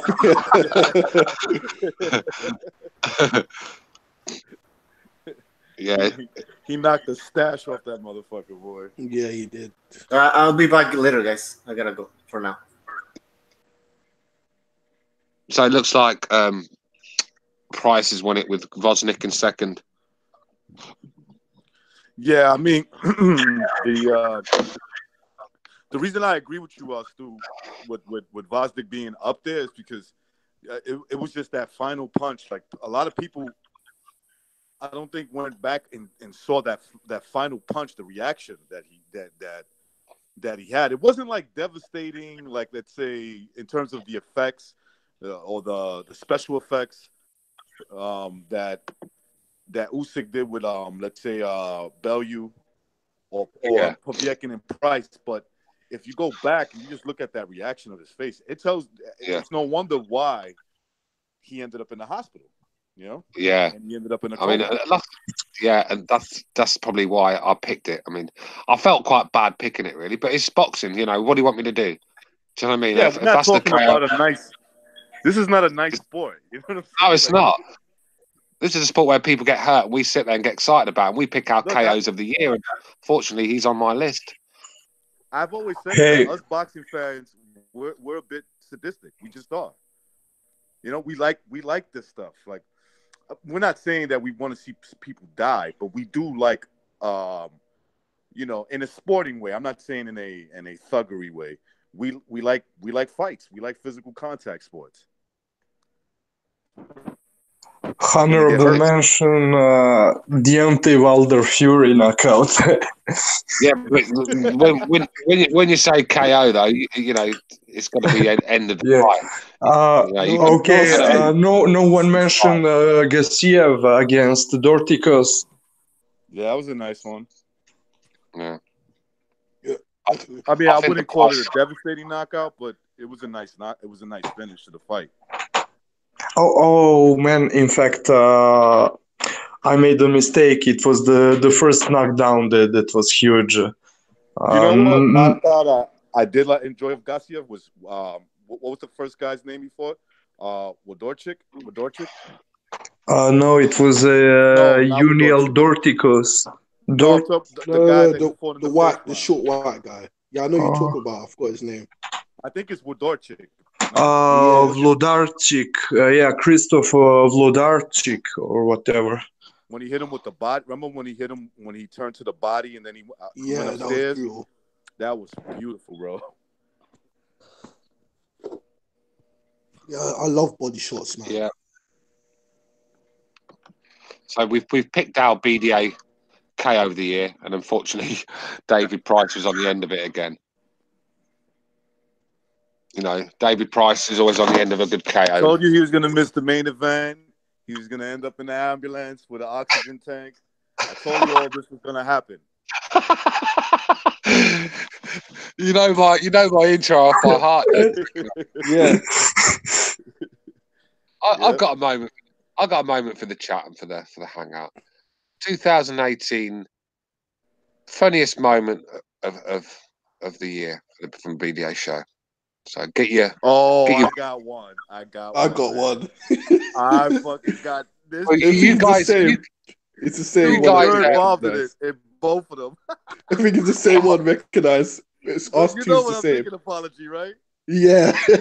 And actually, apology is in it in both of them. In both. Can I go on first? then. Can I go first? Yeah. Okay, so the first incident was when you were speaking, and I boxing style closet collapsed or something collapsed, and all I heard was apology saying, "Good Lord." And BDA says, come on. And Stu's like, what the fuck is this, man? Stu says, what's happening here? What's going on? Mute your fucking an apology in his normal demeanor. Yeah, I understand. Let me tell you what happened. And he starts talking about some boxing issue. As if we didn't hear something collapsed in the background. The second one. Oh shit! The second one was the best. So Stu, you had mentioned about this girl that was a tranny, but she's been transitioning since she was like a teenager or some shit like that. Oh yeah. And so he's like, and you said if you just met her, you wouldn't know that because she had the whole sex change and whatnot. You wouldn't even know that she's Yeah. I remember the convo, yeah. So Abstract asked you later on. He goes, just out of nowhere, he just, hey, remember the tranny you was talking about? Yeah. That nobody would recognize. Yeah. So you would, is what you're saying. Fucking apologies, laughter is the best. And yeah, because I was going to ask that as well. Yeah, exactly. And you're like, you could tell Stu was uncomfortable because he had like a girl there. He's like, yeah, I'm a chick there, and she was listening, and then he turns around and goes, "Would you fuck your tranny mate?" And my girl's right next to me, innit? I'm like, "Don't Yeah, listen to him." What did she Just say? playing. She laughed. Oh, I okay. was like, don't listen to him. He's just playing. But I didn't know where to put myself. But I'll tell you what, there's been so many funny moments on the BDA. It's hard for me to choose. I mean, I might have to go for my boy Butcho when he did the Eric Morales and Barrera impression. There's been so many moments. I'd have to think it over. I mean, Recognizes had some legendary moments. Apology has. BDA is a really funny guy as a host. Butcho's a funny, but I'm going to go with Butcho's Eric Morales Barrera 1 impersonation of their damn, advertising. did I miss that one? I must have missed that one. Fuck. Yeah, same. Yeah, that'd be mine. There's great moments, but those are yours? the two that stand out the most. God damn. I still listen to those two moments. I got it Yeah, on. same. I listen to every time. You must do because you know I'm off by heart what I said that day. So. It's too funny. So go on, Apology. What's your moment? Oh, my pick that's tough, man. I'm gonna go with it was a few weeks ago when that African migrant came on the screen and we started roasting him.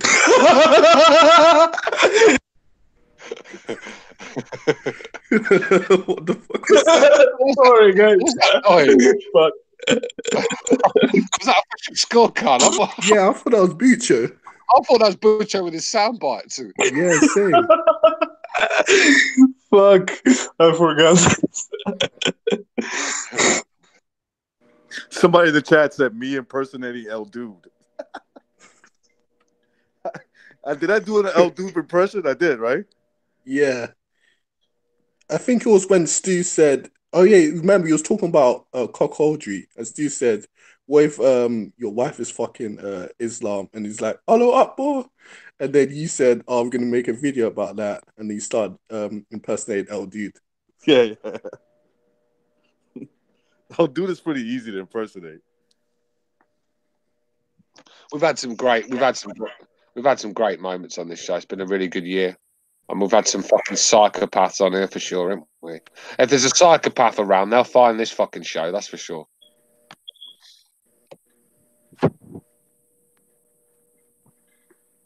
Butcho. Butch. I just nominated you for my funniest moment on BDA of 2018 when you did the Eric Morales Barrera impression. It's about winning. It's about pride. Oh, wait a second. I did hear that. It was a commercial for the Barrera Morales rematch, and there was a pay-per-view, so it's like they hadn't fucking speak English, and it was so fucked up. I was like, it's about winning. It's about pride. It's like, come on, man. Brilliant. But yeah, I think that's I don't know what else to talk about. We've done most of our picks, haven't we? We've done our award show, so-called award show. So if any of you guys got any more suggestions. Well, the truth is that they're not Mexicans. They're from Canada, first of all. They talking about eating French food. They're talking about eating French food. I'm like, when the hell did we ever mention fucking French food, man? And I don't live in fucking Paris, man. I live in Quebec. They eat fucking poutine here. It's like French fries with gravy, man. I gotta understand, Holmes. If you're not from California or Texas, you're not from the raza. You're not from the raza, man. He speaks like that guy in fucking what's the vampire movie? Dusk Till Dawn. When a Mexican pussy, black pussy, white pussy. We got black pussy, what's yellow pussy? It looks like you're there now. How about the titty twister, man? It smells like fish, but it tastes like chicken. Yeah, that's who our dude sounds like. By the way, BDA looks like the guy from like the Machete guy.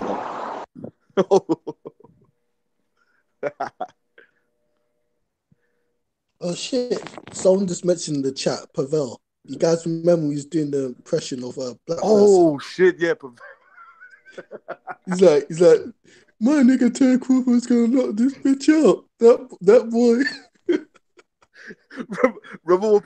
Yeah. Oh, Pavel losing it. Remember when he was like, sorry for that background noise. Remember Pavel was like, yeah, my nigga, bitch ass nigga. What? Yeah, Remember- he kept on. He was like, all right, Pavel. He's like, all right, my nigga, just be easy. He was just... Don't you remember on the Terence Crawford Jeff Horn countdown video at the end? No, I don't remember. Dude, that was a funny. Oh, it was so funny, dude. He kept carrying on. You getting pissed at him. He's like, Yeah, he was like, all right, stop. Pavel, chill out. He kept on. He's like, all right, my nigga, be easy. He's my nigga, be easy.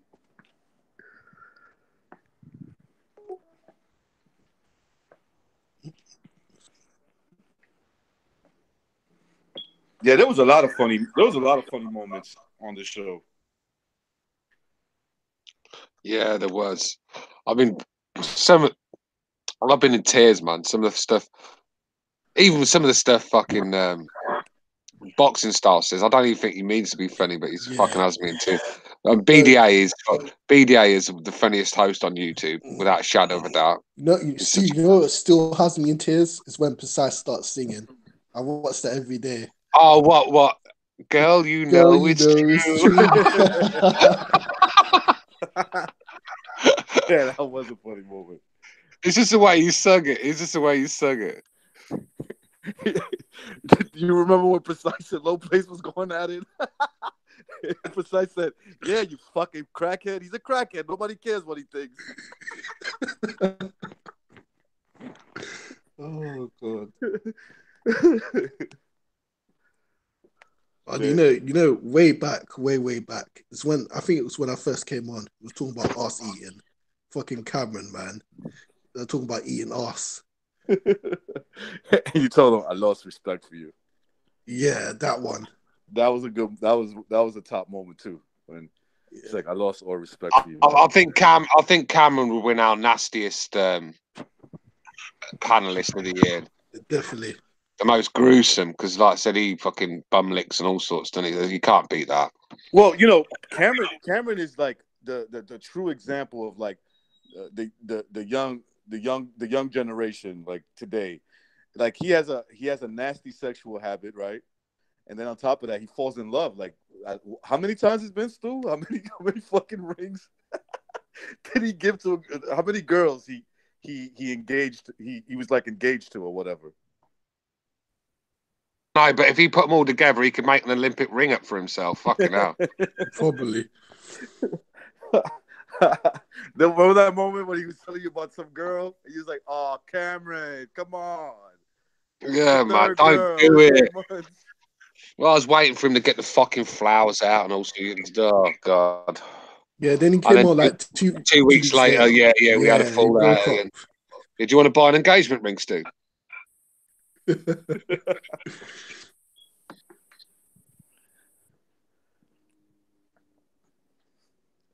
get the impression Cameron meets these girls, he really sweet talks them, fucks them, and then he's out. I'll tell you what. Well, it sounds like me then. I'll tell you what. Butcher should do next year. All our greatest moments that we have. That's a real funny moment. Time stamp it. Put it down a piece of paper, and at the end of the year, just go and edit a little video of all the best moments. Because that'd be great to listen to. Because if we'd have done that this year, it'd have been a fucking masterpiece. Because there were some great moments. Oh, the two moments that you were involved with, you and Apology. I timestamped those. Same. I have that timestamp in my head. I got that shit in down. my head. Yeah. I mean, I don't know. I had BDA nearly choked to death the other day. We was talking about something. And he got safe. Oh yeah, the French migrant with the family adopted. Was that what it was about? Yeah, because you said he looked. You said. Oh, that's right. Because I said he looked. I said he looked like. No, I was talking about them Syrian refugees that come over. They're pretending they were children. Then I said one of them looked like fucking Gandhi, didn't I? And yeah, one that looked like Kurt Cobain before he Yeah, died. the other one, And then the he white lost it. white Syrian was like Kirk Douglas, but the day before he died, sort of thing, about Yeah, fucking Kurt 180. Douglas. Yeah. Oh, and what BJ about when BDA got that email from Concerned MILF? Oh, Jesus Christ. Concerned MILF. And Lil Dominic. Little Dominic. Sometimes I wonder what goes into the mind of BDA. I don't know. Recognize. Do you remember the music video he has of that gay song? I don't even want to say it. But hey, you know what's going through his you know what's going through his head, man. When all you got to do is look at his fucking sound bites. Yeah. Because he's got some fucked up sound bites, man. So anyone with them sound bites on the computer is going to be fucked up. Do you know what I mean? Oh, speaking of sound bites, recognize. Remember when your intro was playing? Then BDA has that girl screaming sound bite. I thought that was the best, man. I wish you could keep that as my theme song, my intro song.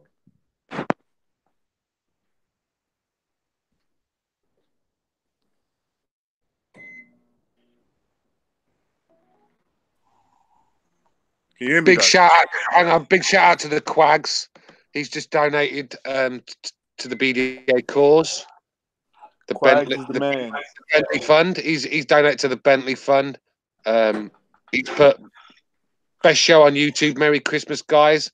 X going on LP's channel was precious as well. You guys need to check it out. So we'll definitely check that out. The Quags. Thank you for being a regular, and thank you for sticking your hand in your wallet and helping with the Bentley Fund. It's most appreciated. You guys taking the BDA to the next Quags, level. thanks for that, because I haven't gotten paid for my work at the BDA headquarters. So maybe I can finally. Yeah, and like I said, someone has to buy Butcho's wine for him. Yeah.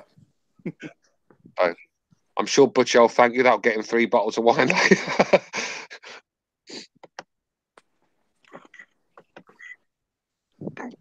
Recognize. Do you want to take over? Because I want to go make a drink, mate. Yeah. We'll talk about. I'll bring some stuff up. Apology, you there? I'm here, man. Yeah, so I guess me and you are holding it down for right now. I don't know, man. Let's talk. You want to get into some other boxing stuff or whatever? I'll leave it up to you. I was just on Twitter like about 10 minutes ago, and I mentioned this yesterday. Have you seen the story about this 11-year-old transgenders? Yeah, before we get onto that, before we get onto transgender talk, can I just say thanks to Luke Peterson in the chat, who's donated as well, helping to the cause. So we've got great listeners and great followers to our channel. They always look after us. They always chip in to the cause. So I want to thank Luke. I don't know if he's put a comment. I'm trying to keep flicking off. Let me read his comment, and then you can go ahead and talk about that. Luke Peterson's put, remember Hamid's comeback with his intro music? Boxing style interrupted it. Quality. Yeah, Hamid actually called us all those names, ran off, and then came back and actually made himself an intro tune, played it through the speakers as we told him to come on. It must have took him a couple of hours to make that. And then the thing is, BDA just shut him off after about 10 seconds. He didn't get to play it all. Hamed, who's that? Is that recognized? What is happening? Right, I'm going to go and get this drink. Go back to apology. Crack on with your transgender comment. Yeah, have you seen the story how she was on Good Morning Today, and she was having stripping at the gay bar? It just came up on my Twitter feed again. It's made me sick. So let me ask you, apology. I heard about the same story. Was this little boy, girl, whatever? Was it stripping? No, it wasn't stripping. It was just dancing. But it was that those adults watching. It was at a gay bar, and they were like donating money to see her carry on dancing. I hate to say this, man. And I'm not stereotyping, but the one thing I find common within the like the homosexual behavior is pedophilia. I think it's very, for whatever reason, it goes hand in hand. It goes hand in hand. I'm not saying that there's not heterosexuals that do the same thing as well, but I find it more common with them. What do you think about Yeah, that, Mark? they use the LGBT community as to push their narrative, because if you think about it, their thinking is, oh, if we can get our people to view us as a oppressed class, we can act like social justice warriors and get oppression points and try to push our narrative. Yeah, Yeah. I agree with. Go on. Sorry, recognize. Go on. No, go ahead. I just Go ahead. simply want. Oh, thanks. I wanted to say that I hung out with my girlfriend and her friend who's gay, and so he was telling us that the guy he knows from their community, he like went to Thailand to fuck boys and everything. So yeah, I mean, many times I heard those stories in the news. And if you remember, there was videos from some gay pride from a year or two ago, where they let 7 or 8 year old twerk on gay Yeah, pride. I remember that. Those In are front terrible. of like big old men as well. It was disgusting. Oh yeah, the one who pretends to be a 6 years old girl. Yeah, that guy as well. Oh fuck, yeah. Yeah, do you remember the babysitter who is a paedophile as well, but he doesn't touch them? Who's this? It was on, I forgot which news site it was on. I can't remember, but basically they did an article on how basically this guy, he says he's a paedophile, but he doesn't like touch kids. He just watches them from afar, and he also is a babysitter. So can't What? remember what article or website it was on. What the hell are you guys talking about? Well, Apology brought up the 10-year-old, 11-year-old boy that was stripping over here in New York at a strip club. It was in New York, I believe, too. Oh, I saw the video. Yeah, what the man? It's so funny. I was watching a documentary yesterday about fucking Pizzagate, and man, you guys have to look into that shit, man. These people are fucking. I heard about it, but I never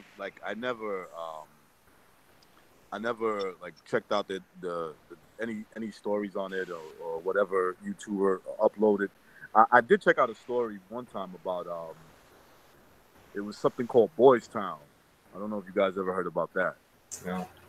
It was like back in the 80s or the 90s, and it was like this senator who was running a senator out of Omaha too. He was running this underage like prostitution for like political politicians, and they would use that as blackmail basically. But these guys were into it, obviously.